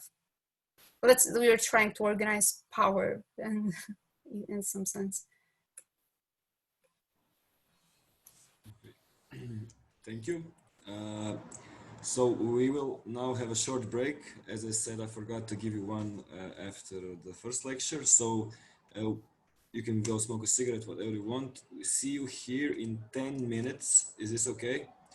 And then we will continue with our last presentations from our neighboring Slovenian friends. And then there will be also place for and time for general comments and questions, and this will develop itself or not. But now let's take a break, listen to the Slovenian comrades, and then discuss what there is left to be discussed. See you at 15:50.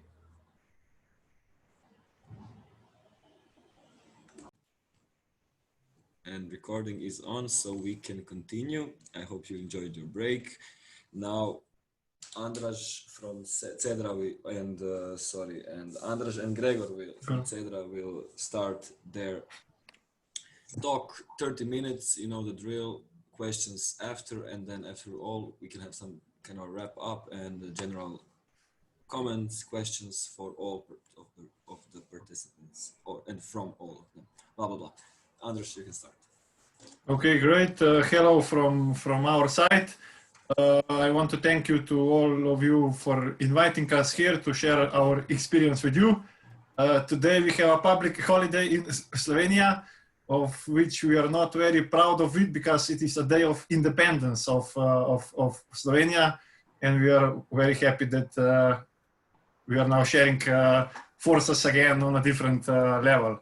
So we will just start maybe presenting our work in two fields. One is in retail sector, basically in Lidl, and the other one will be of organizing a trade union with in home care sector with personal assistants. So this will be the second part of our talk.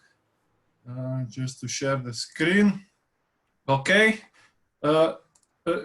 Cedra is an NGO organization. We consist with around 14 members, and our goal is to build a workers' power and a workers' movement, let's say, in a long term, to build a political movement against capitalism. So this is a very long-term goal. But besides that, we are trying now to organize in different sectors in Slovenia, mostly for now in retail sector, and also in home care sector, in which we are starting to work now. So I will just present shortly the situation of the retail sector in Slovenia. It is the most, let's say, one of the most precarious and underpaid sector in Slovenia. It has around 100,000 employed workers, and since 2008, there are just interesting point. There is around 10,000 fewer workers in the retail sector, but the number of shops by square meters increased by 25%. So that means that fewer workers, but they are working very, very intensively. So the capital is doing a good job in this sector, I would say. So the collective agreement, there is a sectoral trade union and also a collective agreement which covers the whole industry, but on the other side, the workers are very poorly organized. That means that the trade union doesn't have a strong mobilizing power, so they aren't able to organize a strike. They aren't able to go on streets for a big maybe protest. So it's very hard to push the standards which are written in the collective agreements to put it in practice on a company level, because the trade union on the company level exists mostly in the traditional stores and not on the other side in the new discount chains, Aldi, Hofer, Lidl, Eurospin, and so on. So the trade union also uses mostly the service approach, so that they are servicing individual members. And so this is the way that the trade union is working mostly and participating in the social partnership, but is not organizing. So there is a huge need for organizing practices, and that is something that we are now trying to develop together also with this sectoral trade union. But for now, this is only the first steps in this direction. So discount chains, Lidl, Aldi, they have a very hard anti-trade union policy. They have different practices and strategies how to push the trade union outside of their company. They have on one side better wages than the workers in other shops, but they have very, very high labor intensity. So this is their strategy. And in Aldi, we have mostly individual members, anonymous members, and in Lidl, when we started to work in this, they had a small trade union with 20 members. So I would say that retail sector is crucial for the competitiveness of the whole economy of the country. Let's say if you have low wages, then you have also low prices of the goods. And if you have low prices of the goods, the other sector could have low wages. So this is something that is very, very important also in this strategical point of view for capital, and on the other side for workers' movement. If we will manage to push the wages higher in the retail sector, then also in the other sectors would need to push it in this direction. So that is something that we choose. That is why we choose retail sector as a priority for our work. How we started? We started in maybe 2018, mostly with a core research. Simple, maybe just like the comrades in Albania. We started with collecting contacts via Facebook, via social network, with different strategies to find the contacts in stores and to make an interview with them. We made 25 or more interviews to analyze the business model, the problems in the shops, and also we used some survey questionnaires to getting new contacts and to find important information for our work. At that time, we were staying in touch with the workers, constantly sharing some informations, building trust with them, trying to politicize them so that they become aware that they need to organize in the trade union and so on. But on the other side, in Lidl, in the end of 2018, the sectoral trade union established a trade union in Lidl, but they just went, a worker, Tjaša Kozele, which was a manager of the store, was pushed from the leaders of the Lidl. She went to a trade union, and then they, in a fast way, I would say too quick, they established a trade union without any organizing steps. And since then, since 2018, this trade union in a company, Lidl, didn't act as a collective, but it was just formally established. So we were just after they established, we get in touch with Tjaša and started to build trust with her, which was growing then since the 2019. We were staying in touch, sharing information, but Tjaša wasn't interested so much to cooperate with us. But at the end of 19, the situation was changed. So the president in the trade union was before the dismissal. They were trying to get rid of her. So so this process somehow strengthened the trust and cooperation with us. And after, at the end of 2019, we started with first collective meetings every month with around 20 members, and growing steadily with every meeting.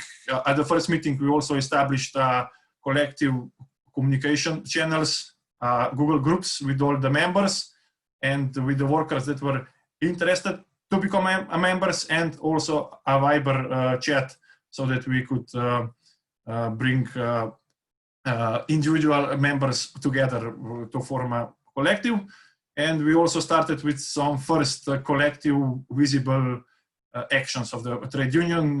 We pushed, we prepared an electronic survey questionnaire for the workers in the company.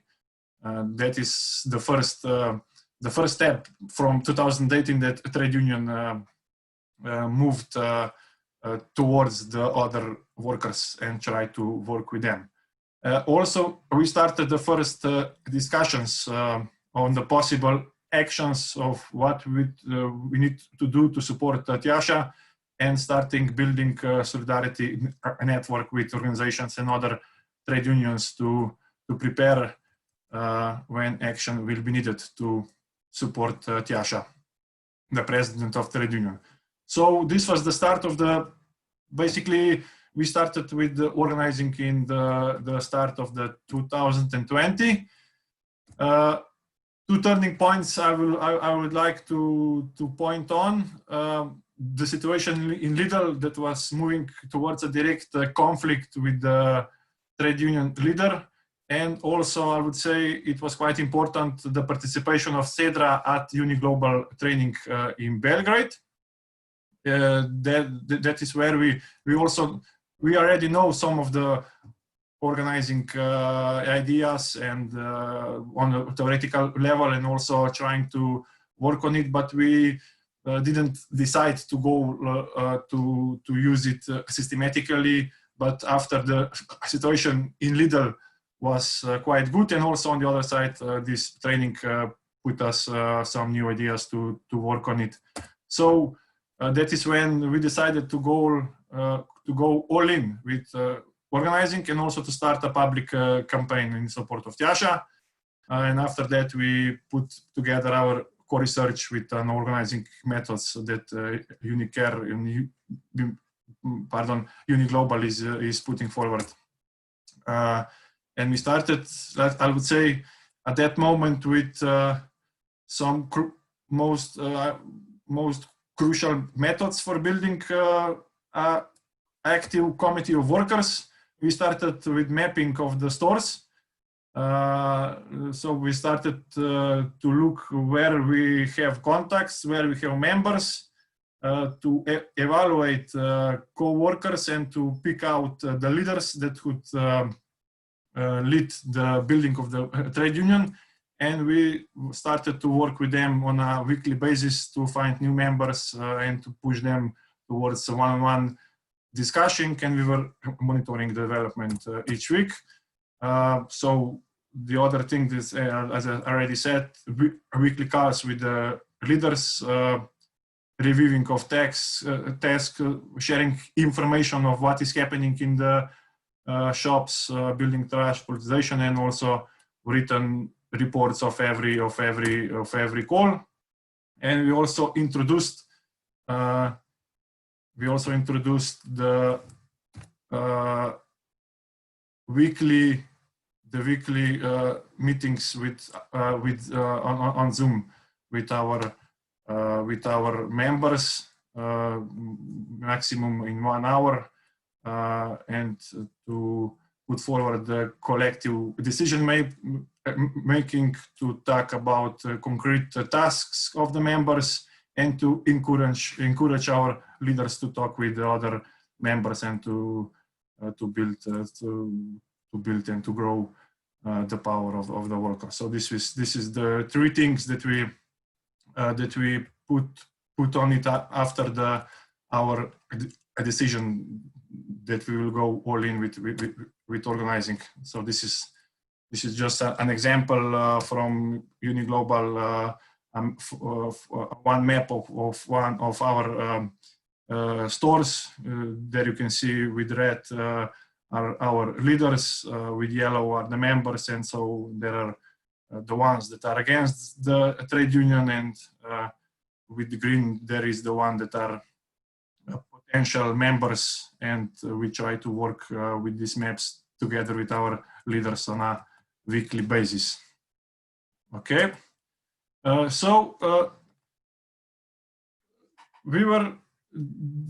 this wasn't a textbook of organizing project, because, as I said, the trade union was established, I would say, too quick, that this trade union could have a power to defend the members and also to defend the leader. But on the other side, it is hard to say if we will just follow the basic organizing steps if we will be able to organize a trade union. I think that this moment of step in the night without knowing what will happen also was very important. That Tjaša was able to form a trade union, but we needed to then develop strategies on with how to develop this trade union and to build membership.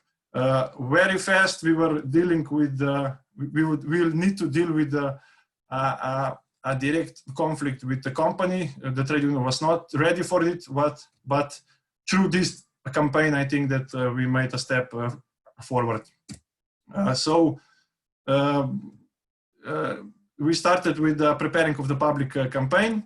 Our key means of struggle was members of the trade union. We were not strong enough to put on a strike or a blockade or a protest only with the members of the trade union. So we needed to mostly use the outside solidarity.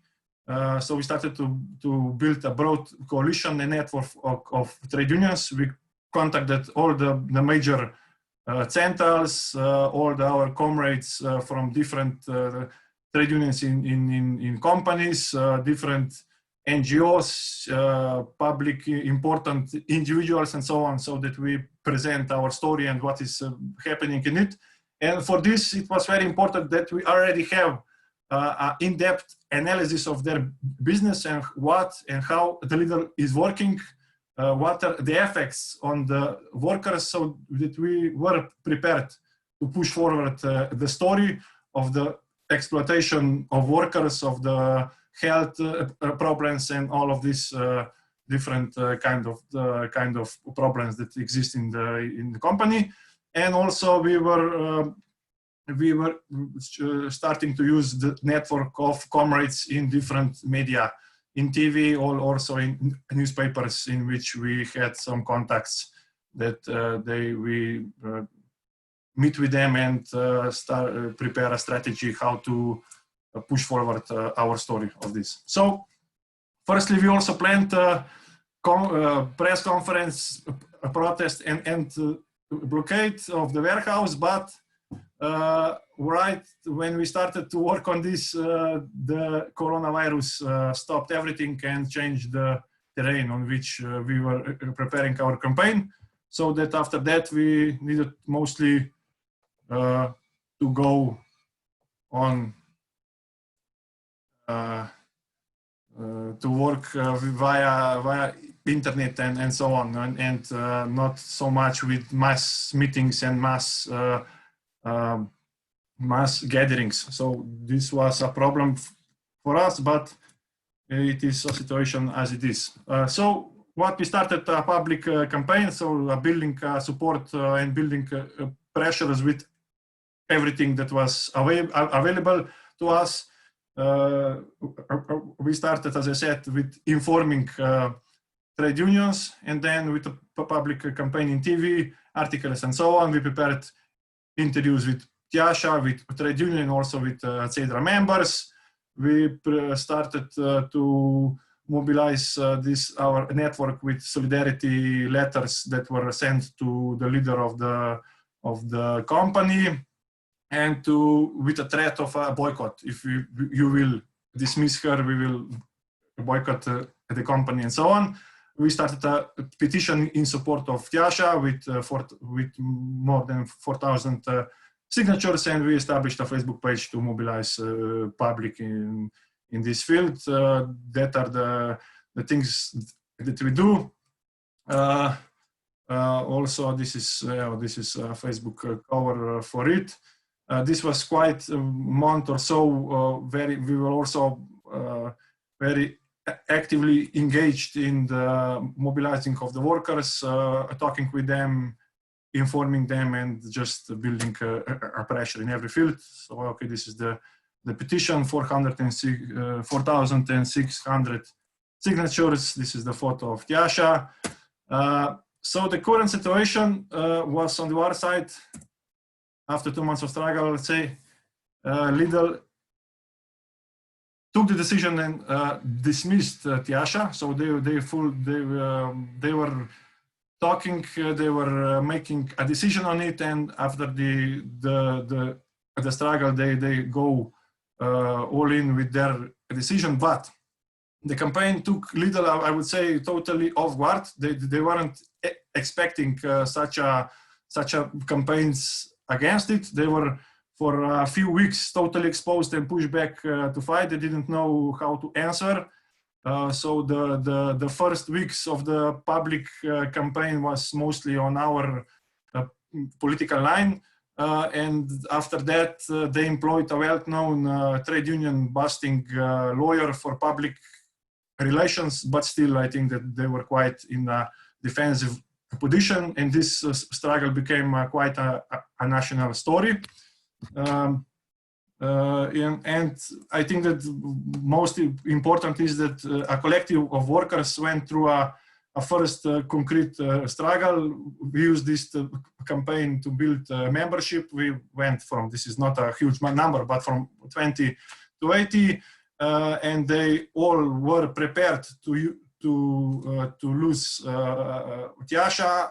She was also, and she was on the other side ready to continue as a president no matter what happened. So this is a good example of how to, I think that the experiences were good, and the trade union has a potential to grow. The crucial goal was to defend Tjaša, but if we don't manage to achieve this goal, then we need to stabilize the trade union, that the trade union wouldn't be crushed. And I would say that in this goal we achieve. Also, the workers in other stores, let's say in Aldi and Hofer, where we still don't have a trade union, they saw the situation, they were reading about it, and they become more politicized and more aware that they need a trade union. So this is something that also we are building the possibility also to build a trade union in Hofer in the future. So after the dismissal, the struggle now went on court, and we are continuing with organizing. They thought that this would be the end of the trade union, but they were wrong. And we, for a short time, strategically choose that we end our public campaign, and just because it was the end of the struggle on this field, and we focused mostly on organizing, on quite working with members and building membership on a daily basis. But this was not working good enough. So we are now preparing a strategy on 3 levels. We are now also bringing back a public campaign. We are working continuously on a organizing campaign, and we are building together with the lawyer also the trial on the court. So we will see how it will went on. At the end of this struggle, Cedra also employed a full-time organizer now to work in retail, with a goal to achieve the representation of this, to grow membership, and also to stabilize the trade union and work with the workers. So and maybe also together with them to establish a trade union in Aldi Hofer. So maybe I will just press. Okay, this is the current situation. These are the map of the stores of all the Lidl stores in Slovenia. The red ones are those that we have active membership in it. Yellow ones are those that we have contacts in it, and the blue ones which are still the biggest number. That is the one that we still need to find a contact and to get in. So this is something that we need to work on it. Okay, I will now just present the work in progress on our strategy on 3 levels. As I said, we have campaign on 3 levels. One is One is a public campaign, one is organizing campaign, and the other is on the court.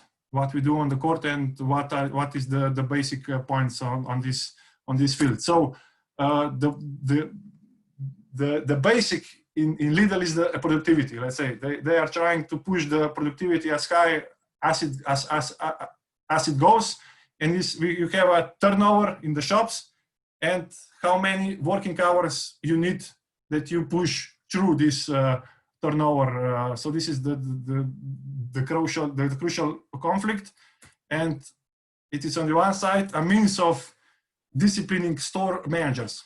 So Tjaša Kozelea was a store manager, and she needed to, on the one side, achieve the very high productivity goals, which were in conflict with the rules of the company to achieve the cleanliness of the store and the health of the workers and so on. So if she wants to achieve the one goal, then she missed on the other goal and so on. So that so almost every store manager in the company has some warnings of some minor violations, and if this store manager listens to quietly listens to the orders of the company, then there is no problem. But if this store managers tries to resist to the company, then they're trying to use these warnings and to get rid of this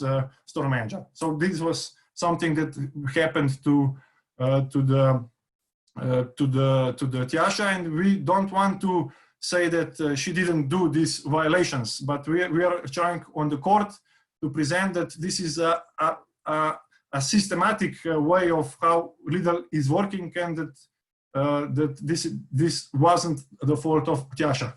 We are also sharing new examples of this, and we have prepared a lot of workers to speak about this on the court and so on. So when Lidl successfully managed to discipline the store manager, then the store manager has two means of how to work on the productivity. On the one side, she can adjust the numbers of how many workers is in a shift in a store, working hours to turnover. So this is the first means, and this is connected with the working time of the workers. The working time in Lidl is very flexible. It is against the law of most of the practices in Slovenia that they are using, and this is for us now the crucial point for organizing a campaign, because these are the most concrete problems for workers. They are working for part-time work, shorter hours. They are sending their home, and they are stealing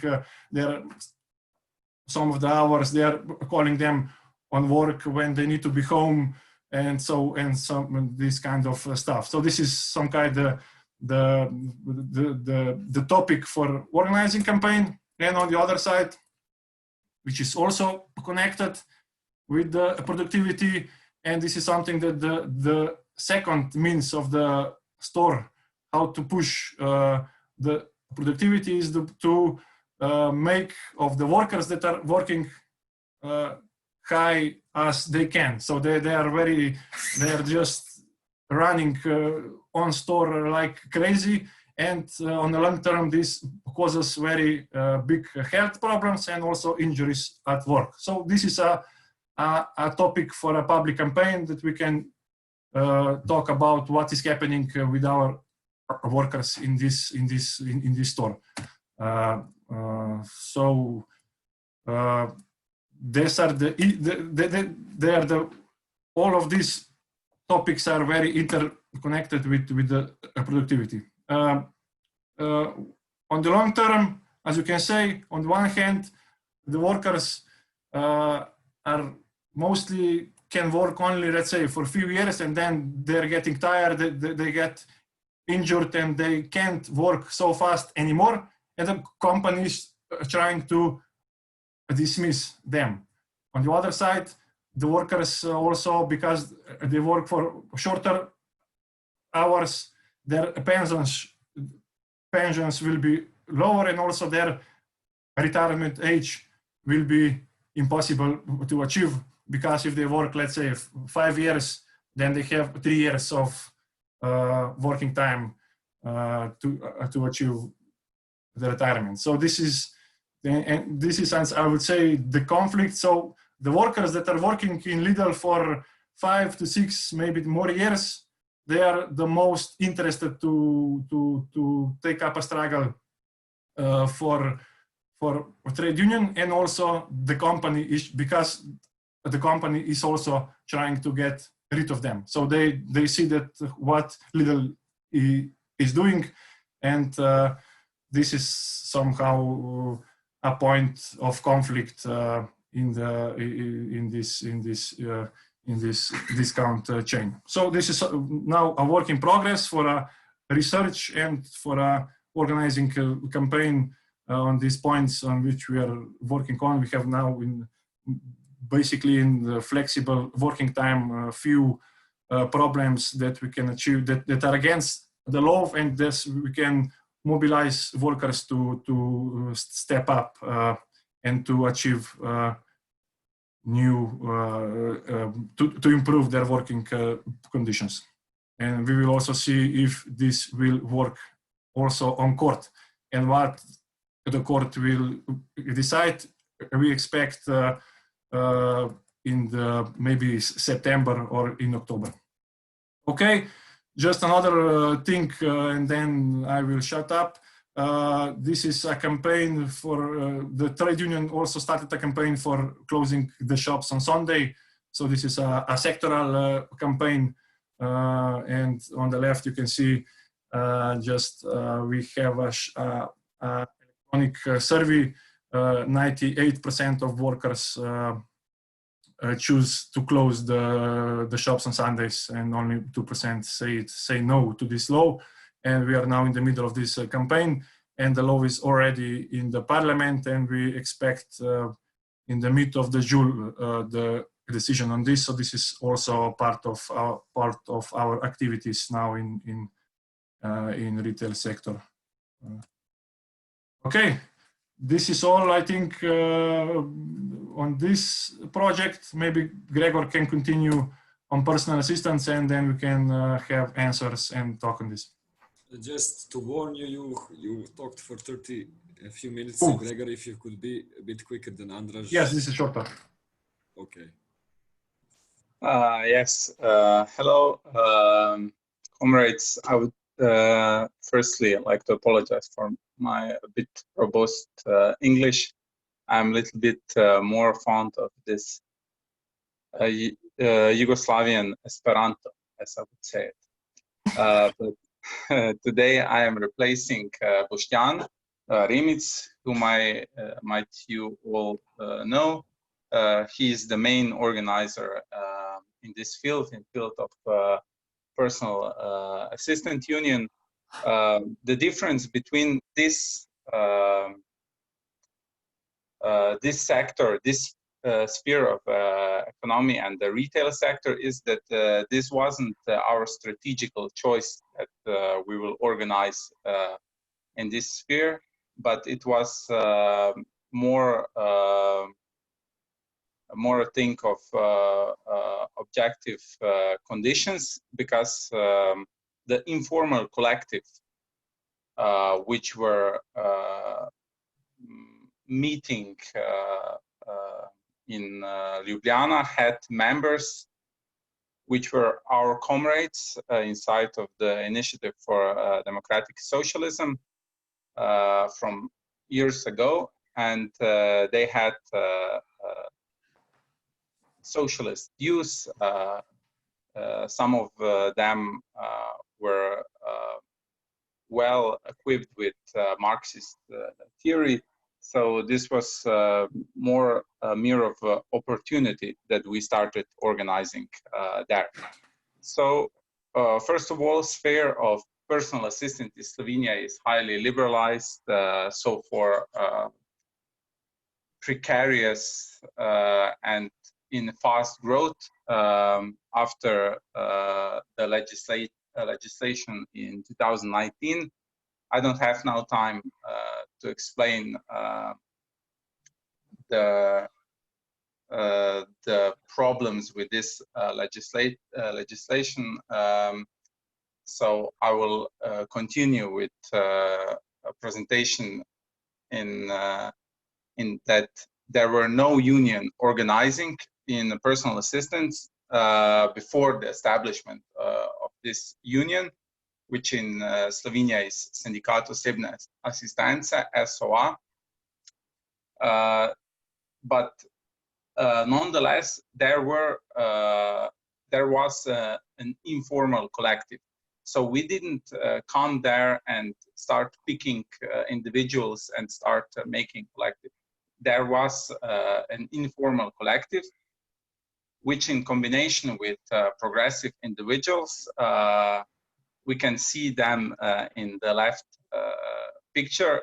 We can see Andraž in the picture and Boštjan and our comrades, and favorable objective conditions made up three crucial preconditions for successful formation of the union. The favorable objective conditions were, first of all,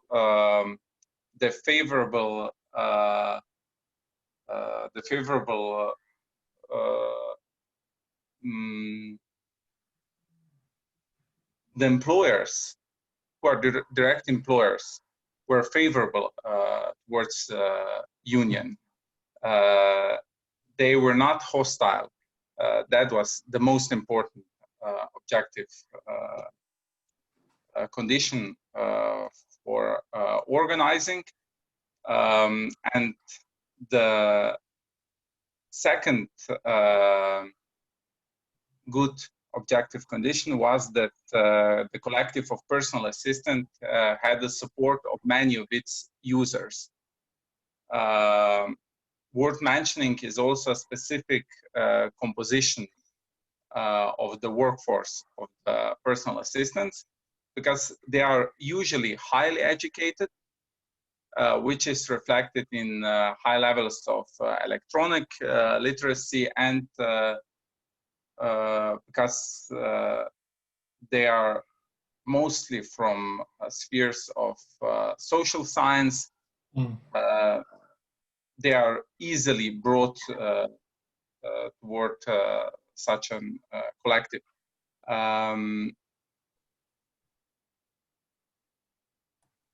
CEDRA, as an organization, has been involved in organizing efforts from the start, from this informal collective to the founding assembly we can see in the picture 2, in which 55 members of the union gathered and formed the union in this assembly. The second thing I want to mention, Andraž, if you can make this. Okay, thank you. The second thing that I want to mention is the methods of organizing and politicization that we used in forming a union. This is a little bit different experience that previous organizers have told, because we had a core of the union which was politicized. We didn't run away from this more political themes. In the statute, it even says that union is a political but yet non-partisan organization, that union is a political organization of the working class with no partisan affiliation. But first of all, methods. We used improvised group interview, educational workshop, central communication platform that was a mailing list, in-person meetup and founding assembly. The D is the most important in every organizing. So in-person meetup with members, which were possible at that time. We didn't have Corona at that time. But before the founding assembly picture, which you saw in the first slide, we organized educational workshop. It was in goal of solidifying and broadening the collective's foundation and widening the network of personal assistants by introducing them to organizational methods. Not that we will only do organization methods, but that the activists inside of this collective, then union, will do it as well. In the workshop, we started collectively making up a statute and program agenda, including demands. In this way, democratic mechanisms were set up in the start of the making up the union. So democracy was enshrined in the starts of the union. As I mentioned earlier, the electronic literacy was very important for growing of the union, because we must understand that personal unions are not working under the same roof. They are working in different regions. They have different timelines. So electronic communication is vital in this sphere. So that was really important. Organizationally, the personal assistant union have collective leadership. This means that they have 13 members. 13 members in general.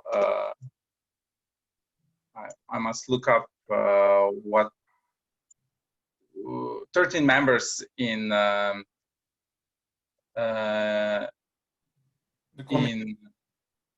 committee, in general committee, and then 3-member presidency. So this is really democratic method, and the mandate of the presidency is 3 years. So it allows for continuity of working. Then there is a direct involvement of membership.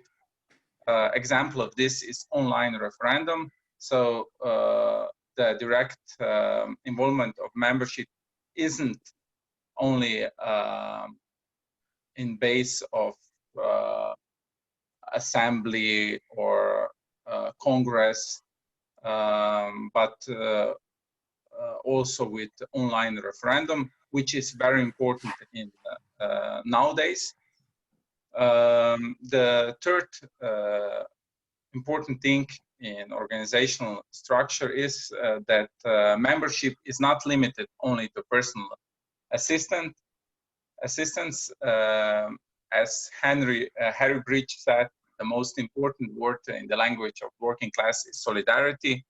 That this is solidarity, that the doors are open to others. This is in part because the SOA is part of Svobodni sindikat Slovenia, which is incorporated inside of the biggest Slovenian federation. This is Association of Free Trade Unions. And the last thing on that, as I said it in the start, the statute have an opening article which says that the union is a political yet non-partisan organization.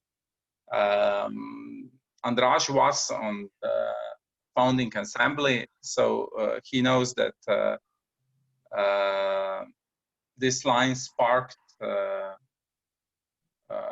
conversation there, but it is a good measure for politicization if you have something like this incorporated inside, because you can clearly say that politics is not only party politics, it's not only political parties inside the parliament, but it is in this segment political in sense of working class politics.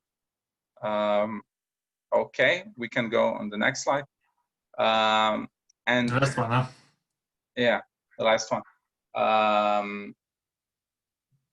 Personal Assistant Union, SOA, have been involved in many campaigns after the establishment. In the first picture, left,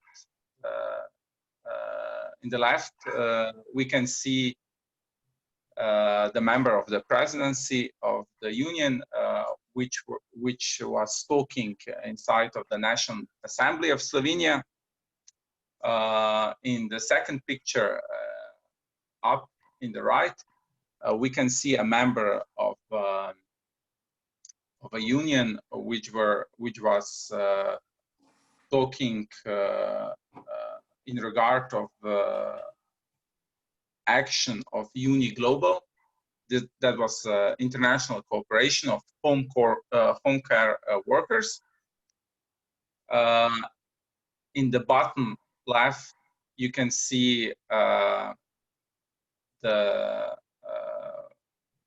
poster we had for the inquiry that we had for the members of the union. Inquiry, the main goal of the inquiry was to see how the coronavirus have affected their working condition, and the results were that there is much more stress, longer hours, almost zero protection. And with this inquiry, the union started a battle for crisis bonuses, because at the start, the Ministry of Labor and Social Affairs didn't want to pay the crisis bonuses for the personal assistants, but with the hard work of the union, they managed to force the ministry to pay them the crisis bonuses. So that is like very practical achievement that this union achieved in recent weeks. And at the last, I must say that the core of this union is worker solidarity, and this showed at the General Assembly when almost half of all members that were present volunteered to help retail workers who are in very difficult position. These are firstly retail workers in Lidl, and secondly the union have shown this solidarity with help not only for Lidl workers but for other workers in difficulties in Slovenia. we hope that after the coronavirus, we will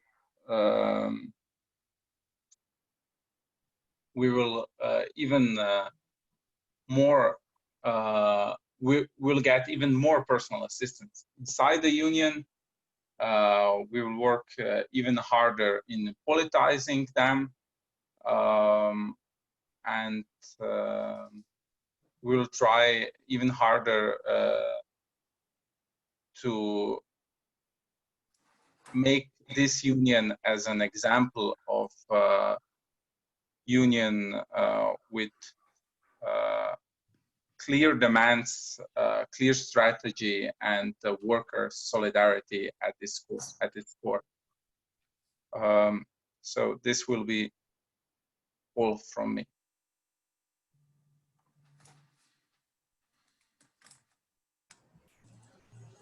Okay, thank you.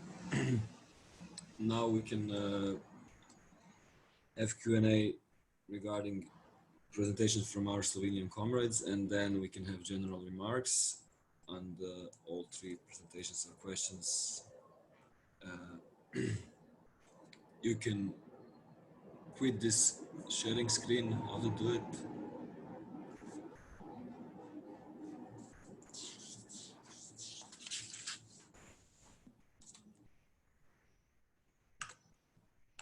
Nicola, there are no hands. How can we quit this share screen? Okay, so we can see each other. Okay.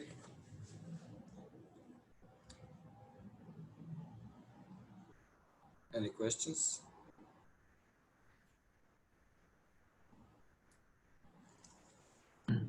I have a question for Andraž. Actually, a few questions. Great. Shoot. One of them, at some point you said that there is some sort of collective agreement in place, and if so, it was negotiated based on what and by whom, and by what organization? Secondly, I think well, I should have started with this, that it's been quite a struggle, and respect for that and for everything you do. We know legally in Romania is almost like 100% the same. They are not unionized at all also, and everything you've explained is exactly similar. But my second question goes to that, to the campaign you are doing for pushing the law in closing the stores on Sunday. There is a huge debate in Romania too. And the question is regarding what is the public opinion, because we faced, when we were trying to push for something like that, we faced lots of opposition from people saying because they work too much, they only have Saturdays and Sundays to shop, and if Sunday is closed, for example, then Saturday is going to be very, very busy, and they will queue a lot, and stuff like that. So I was curious on what's the public opinion on the subject. And once again, respect for the struggle you are doing there. Okay, great. Thanks for the questions. As far as the collective agreement, collective agreement is signed between the sectoral trade union and some minor trade unions, which is, I would say that in Slovenia there is quite good coverage with collective agreements. They were managed to work on it, but in Lidl and Hofer we don't have collective agreements in the companies. We have collective agreements in Mercator, in these old school traditional stores, and not now in these new ones.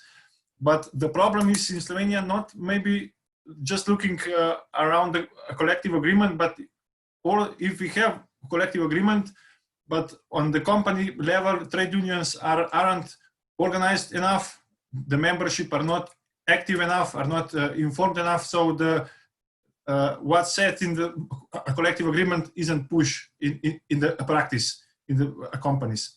So is this possible? This is possible if mandatory in a way. It is against the law, but the collective agreements is only a written paper if there is no worker who will say this is wrong, I will do something about it, to expose themselves and to say we want change, and we want change as is written in the collective agreement. So this is something that mostly, let's say, if you look in the public sector, which is good organized with a lot of active membership, they can achieve this. But in retail sector, they are losing power in the company level, and so the collective agreements are. But also, I would say that these collective agreements aren't pushed forward as your example. Let's say you organize workers, mobilize them, push up the demands, and then you collectively decide what is important, what is not, and then sign a collective agreement. But here, the trade union says, "Okay, I will give you this, and you will give me that." So this is somehow not a organizing approach, but mostly a conservative, bureaucratic approach from the trade unions to achieve the collective agreements, which is somehow of a bad compromise between the representatives of the capital and the trade union. Are these agreements at sector level mandatory by law? No, they are not mandatory. Collective agreements are not mandatory by law. Okay, thanks. Yeah. You just need to be a representative trade union, then you can approach for this. We have some sectors that don't have collective agreements. Okay, as part of the Sundays, in Slovenia we have a referendum a few years ago, which was the public opinion was on the side of the closure of the Sundays, but the parliament and then didn't put in practice this referendum law. And also now, workers mostly are for closure, and also the public is quite great percentage of the public is for the closure of the Sundays. I would hard to say what is like that, but the situation is good in terms of, and also the church is for the closure, let's say Sundays is for the God and so on. And also the right wing, some of the right wing parties are also, we have now a right wing government, but the left party presented this law, but now the companies of the retail and their organization are putting a lot of pressure, talking about panic of losing jobs and so on, of losing a turnover, and we will see if they will manage to achieve, especially in the government, in the right-wing government, so they would not push forward this law. How do you feel about it? Do you think it's going to go through, or it's like 50-50? In Romania, they pushed by presenting figures on the level of sales on Sundays, which unfortunately were, I think, the highest of the week, saying that this would jeopardize, obviously, jobs. That was the main. But when the job threat didn't gave them the results they wanted, then they said that, look, this is going to disturb people, blah, blah, blah. People shop on Sunday, whatever. And yeah, we kind of lost that. It's more or less, it's a lost cause. So we would wanna push for it back, but I don't know if this is going to happen anytime soon. Yeah, the trade union used the coronavirus and the closure of the shops on Sundays to say, oh, there is no problem. The shops are all standing as it were before, and they are now trying to push it. I would say 60% that it will go through. A little bit more positive, but we will see. We have on next day, on Thursday, on Tuesday, we have the second discussion in Parliament, and then on 14th of July, I think this is the last one. So we will see in the next days how it will go. Obviously, last comment. Obviously, this Schwarz family, or what is it called, the one with Kaufland and Lidl. These were the highest fighters against this law. So I'm pretty sure it's kind of the same in Slovenia too. Also interesting on what you said. Yes, in Lidl they pay a little bit higher than normally, but then people in Romania do not resist more than even up to a year or so in Lidl. They are, exhausted. Actually, they put, they need to fill the empty spaces. They need to go to the deposit. They are cashiers. They are everything. Actually, they are doing 10 jobs in one. They keep killing themselves. Honestly, it's ridiculous. But indeed, they are paying a little bit higher. Now they are trying to push the same model in Romania, especially in Kaufland. They had this big loan from the Bank of Development, and they're like opening stores like, from one day to the other, you pop up, you see another store. It's crazy.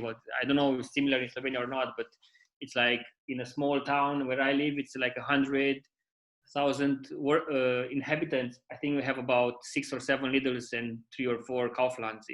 It's ridiculous, honestly. Yeah, the same here. Lidl and Hofer are growing very fast, but we don't have Kaufland.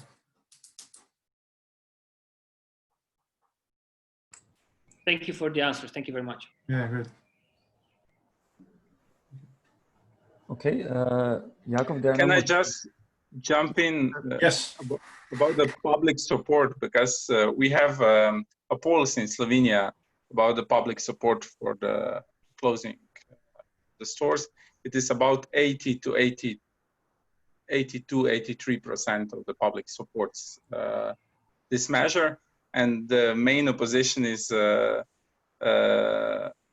capital and liberal political parties inside of the parliament.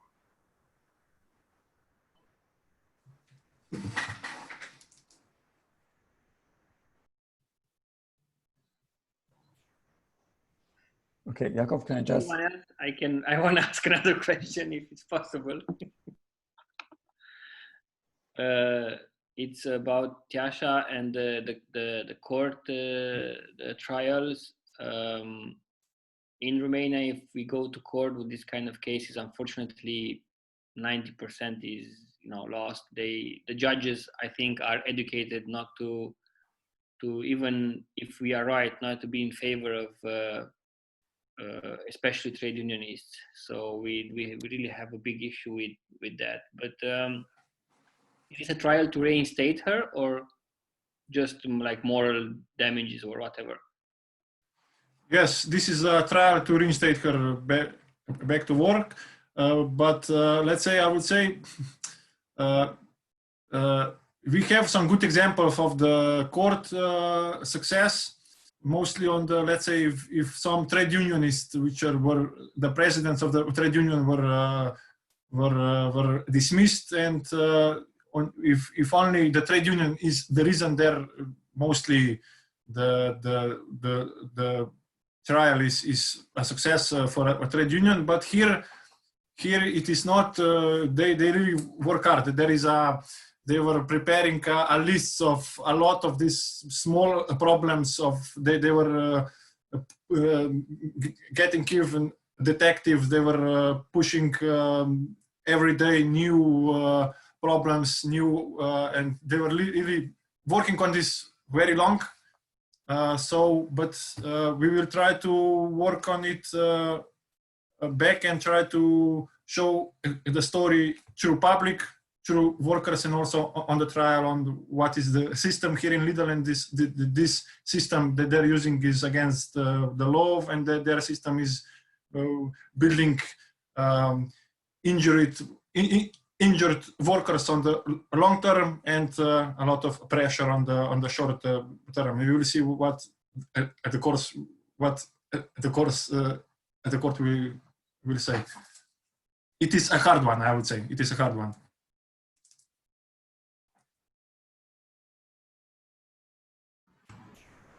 Okay, Nicola, you have a question? Yes, thank you, Jakob. I just want to say that there are no hands raised, so I'll use the opportunity to ask a question myself. So first of all, thank you all, Florentin, Bora, Andraž, and Gregor, for great presentations. And I'll ask a question for all of you. So maybe we go in the direction of wrapping this thing up, because we have like maximum of 20 minutes more left. So the reason why we organized this seminar and why we invited you guys to do your presentations is because we know your stories from before, and we know how exceptional they are in the context of Southeast Europe and the trade union scene and movement that is present here. So my question is, especially in the case of Romania and Albania, because maybe Slovenia is a little bit closer to our Croatian context, and the comrades from CEDRA are maybe in a position that we are actually also now like starting to build or organizing campaigns, and you already did it. So my question is, to make it short, what would you say was the impact in your national context on a wider trade union scene? Because your stories and numbers that you delivered to your organizing campaigns are impressive. Did this have any effect and visibility and recognition from other trade unions, trade union officials? And what is your relation to them? Do they come and ask you for advice, help, or are you ignored, or like in symbiosis? How does it work?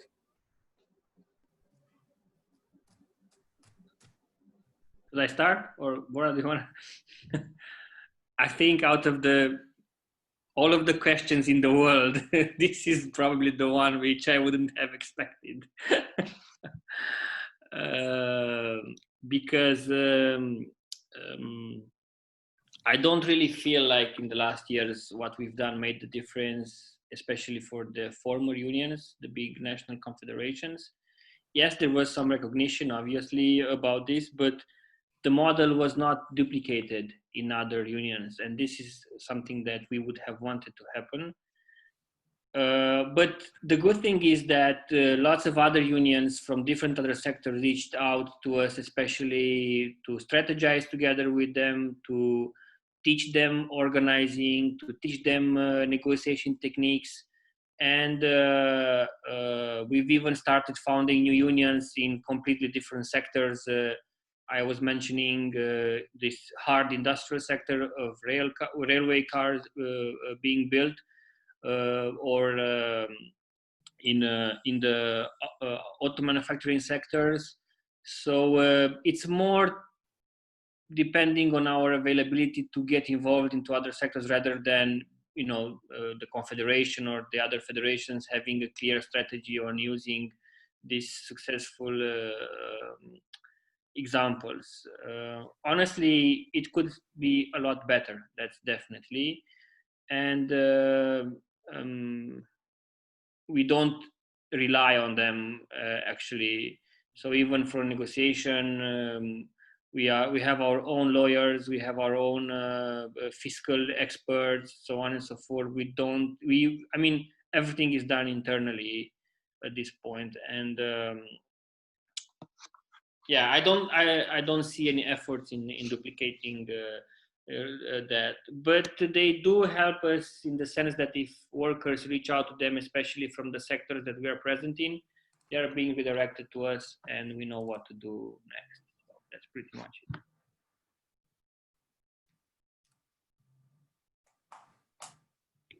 Well, I don't know if it had any major impacts nationally, let's say. Of course, it's a big thing when we think about the fact that there were no trade union movement, there was no labor movement, or coming from as grassroots movement, since 1938 was the last workers organizing before the fascist invasion of Albania, and later we had these workers' association structures under the control of the Labour Party, which were not coming from the workers themselves and not controlled by them. And also during these last 3 decades, we didn't have a labor movement. We had just 2 federation of unions officially, which only sold or privatized the workers' properties inherited during socialism. So of course we have no relation at all with these current structures, and they are really pissed for what we are doing. So they try to use any kind of moment to attack us, and that's good because people and workers totally hate them. So we are glad actually every time they have a status in Facebook or any media release against us, because people know what they don't, and that they never react for any kind of death at work or accidents and so on. So the next questions they are asked is, why didn't you react for other stuff, but you react to attack them? So that's pretty much it, the connection that we have with the current, or let's say with this kind of structures, which I don't even want to consider them even officially as unions. Practically, it's like only 2 years for the call center union. I think we should have been better sometimes, or most of the times. But it's a new sector. All of them are young. They sometimes consider trade unions as something that a bunch of old people go and engage or pretend to engage. They don't really see them as means of changing their workplace. So this is why it's easier when we go to more working class, typical working class people, such as in miners or oil refinery workers. But it's changing. We can see it changing. For example, in 2013, when our prime minister, the leader of the Socialist Party, said in a meeting and in Italian talk shows that Italian investors should come to Albania because we have no trade unions, no left parties, and no Senate. So in this context, back then it was only us reacting about this scandalous communication, but now we see that even liberals are saying, we have no unions in Albania, the government is corrupted, we don't even have unions. And we can see that it's changing, this rhetoric, and no one can say anything against these structures. At least people who are not affiliated with the political parties. Even the government or the companies are not even daring to attack them, rather than saying that what they say it's not right. Although they practically are attacking them by delaying the union recognition, or the labor inspectorate not interfering when workers are being dismissed for their union activity. So things are changing, and it's funny, Florentin knows one of the leaders of the call center writes so often to the labor inspectorate that one of their reply was like, hello, and mentioned his name. Your name is really well known for our institution. We are really glad for what you're doing for the labor movement, and it was a reply. So even them they are working probably for the first time, at least replying to our letters, because probably no one has ever sent letters before.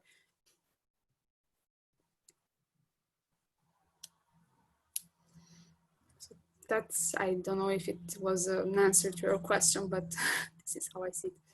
Yeah, it was definitely. Andraž, do you maybe want to reflect on the Slovenian situation? Yeah, I can add something on it.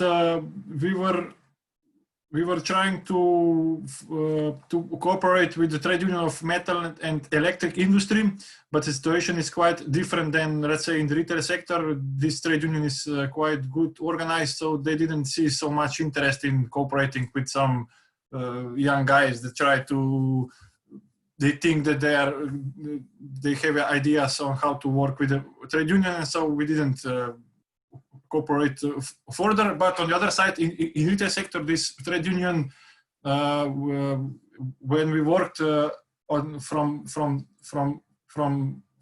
the workers together, and they saw what we can do together with trade union in Lidl, they saw that there exists a possibility to cooperate further. I say that they are interested because of their structural position.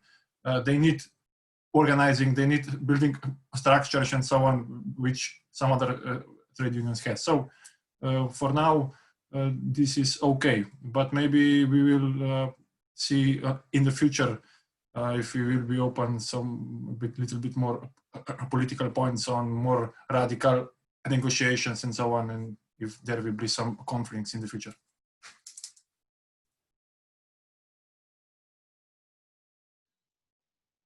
Yep. Okay. Thank you.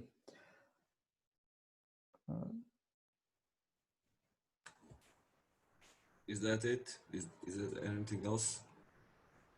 From my side, no. I got my answers, but maybe the rest of the people that stayed with us until the end have maybe final questions or remarks or comments. Milos, Josip, Sinisha, maybe. Anna.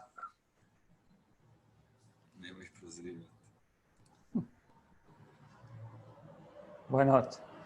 Okay. Well, I don't know. I was thinking, first of all, thank you all for the lectures. They're very interesting. And when I try to listen, and when I listen to you, I try to somehow compare the situation and do some comparative work. I'm glad, and I think that what this shows, in a sense, is something that I had a feeling for a long time, and that basically, whether it doesn't depend on which level are we political, and I'm referring to the question that I had to Bora, and I'm also referring to the lectures by Andraž and Gregor. I think that it's very important that all of these kind of situations that we had described are coming from the issue-oriented campaigns or endeavors of trying to organize around certain issues. And I really think that when trying to think about some kind of, I don't know, universal approach, and what would be the best approach, and we know that there is no universal approach, that everything is contextualized and blah blah and things like that, but having in mind some general things, I think that this kind of issue related organizing efforts is very important thing. And I think that you can, with identifying the right issue and with galvanizing that issue, you can also put forward the other, not maybe immediate agendas that you have in a sense of resolving that issues, but also putting some other questions and other goals that you have as the organization. I can see from the Cedros presentation that they are, in a sense, of trying to push this kind of labor movement towards more radical left political positions. And I think that this is very legitimate, but I also think that it's very good, and I think it's very operational from the position of the effectiveness of that. I think it's very it's good that you are basically identifying the entry point on the issue level, and then furthering all those other things that you have in mind and trying to put forward and push forward. So I think basically issue-related issues and issues are basically, I would say, maybe from all these things that I heard, are basically the first step when planning the labor organizing or trying to organize any kind of labor group. If I can add something to what you were saying, I think you are completely right. I think there is no surprise to anyone that people working in the IT sector, for example, are a bit right-wing, right? I think it's clear for everyone. But we try to calibrate our messages in such a way that they would understand that basically what they are supporting is undermining themselves at first. And we always try to educate them, telling them, we as a union cannot fix the issues that are being created by law, by the people you are supporting.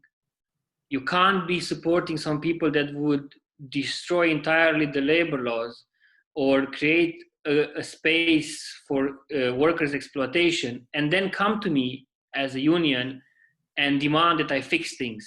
This doesn't work like that. It can't work like that, and it needs to stop.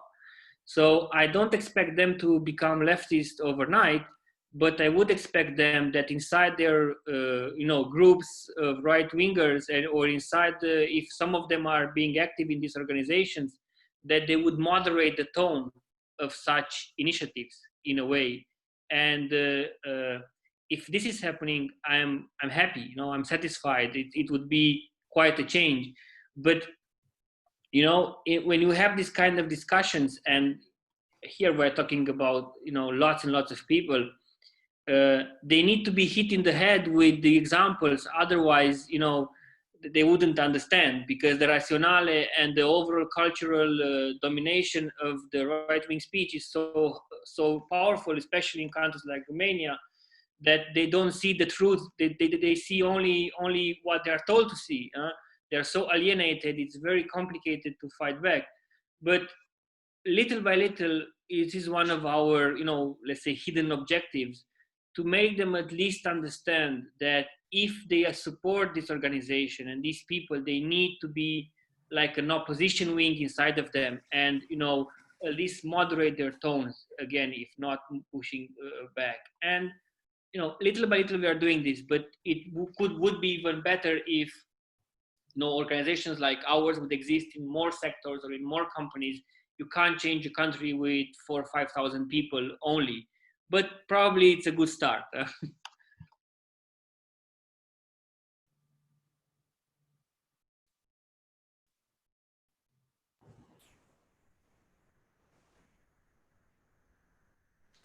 Okay.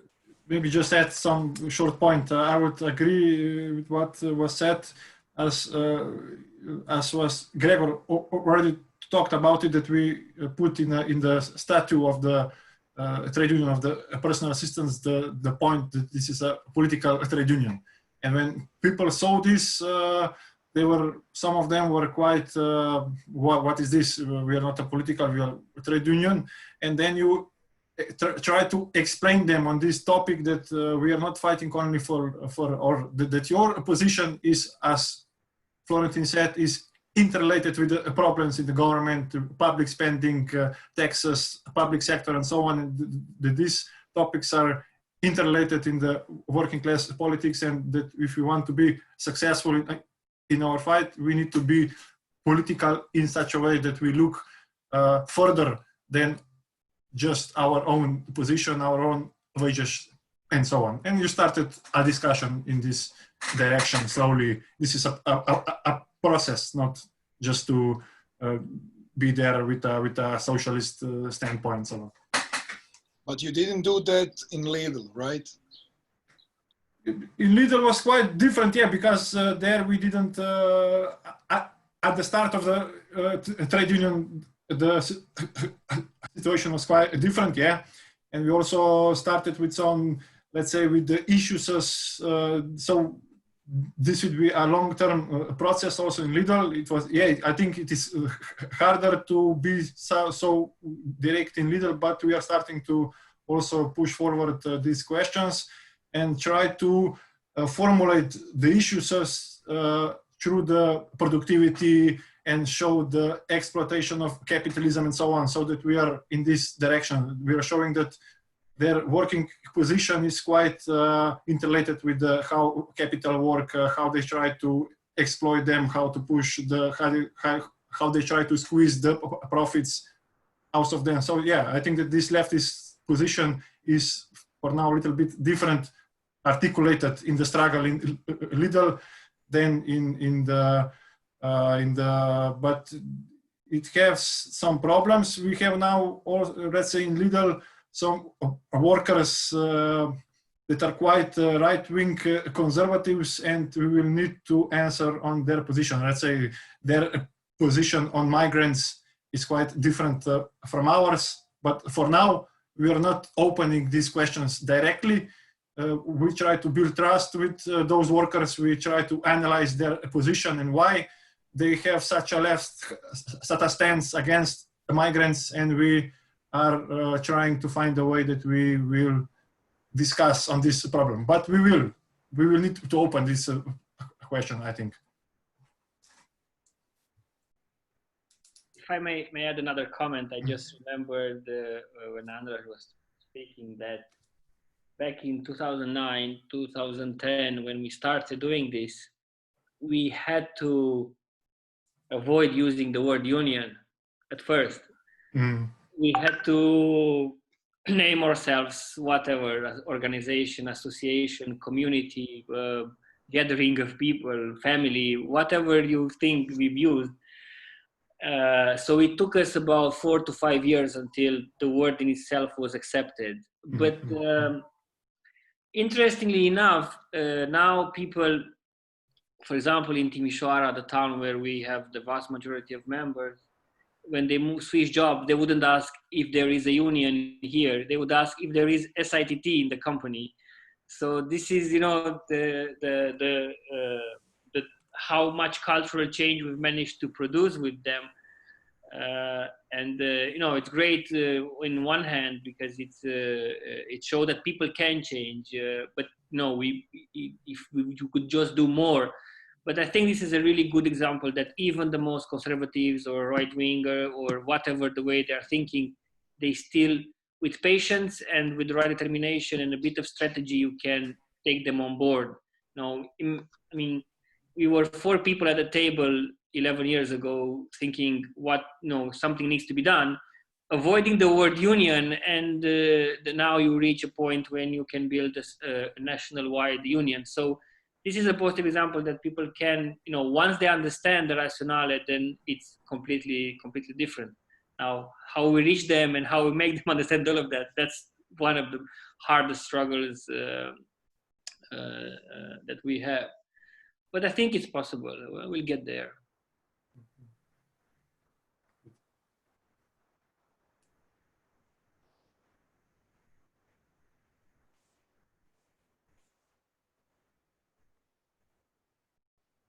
Okay. We have managed to stay online for 3.5 hours, even more. I'm really sad that we didn't meet in person, as Corona messed up our plans. There was a whole event that was supposed to happen. We were supposed to go to the field, talk with workers, but I'm glad that at least we have managed to do this, to talk about it, and some new people from our organization heard your talks, and thank you for your effort of coming here and talk at this platform, at this project, and helping us. I mean, that really means to us. And if you maybe want to say anything now, you can say it, but we should probably end, and we will continue working in different settings or arrangements. And hopefully this Corona will end soon so we can get back to the field and also interconnect more regionally.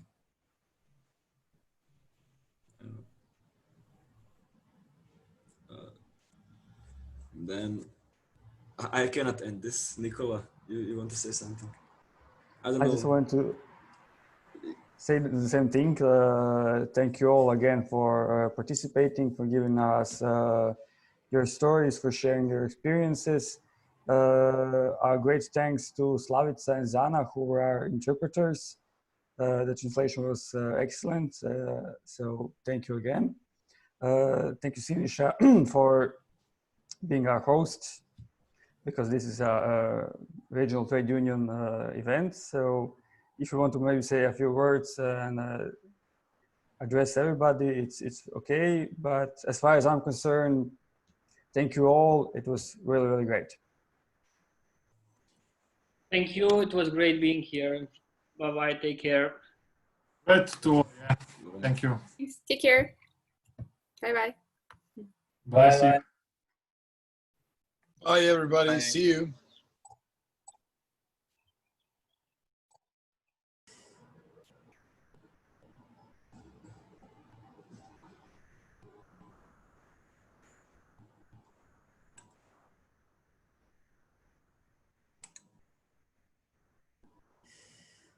Okay.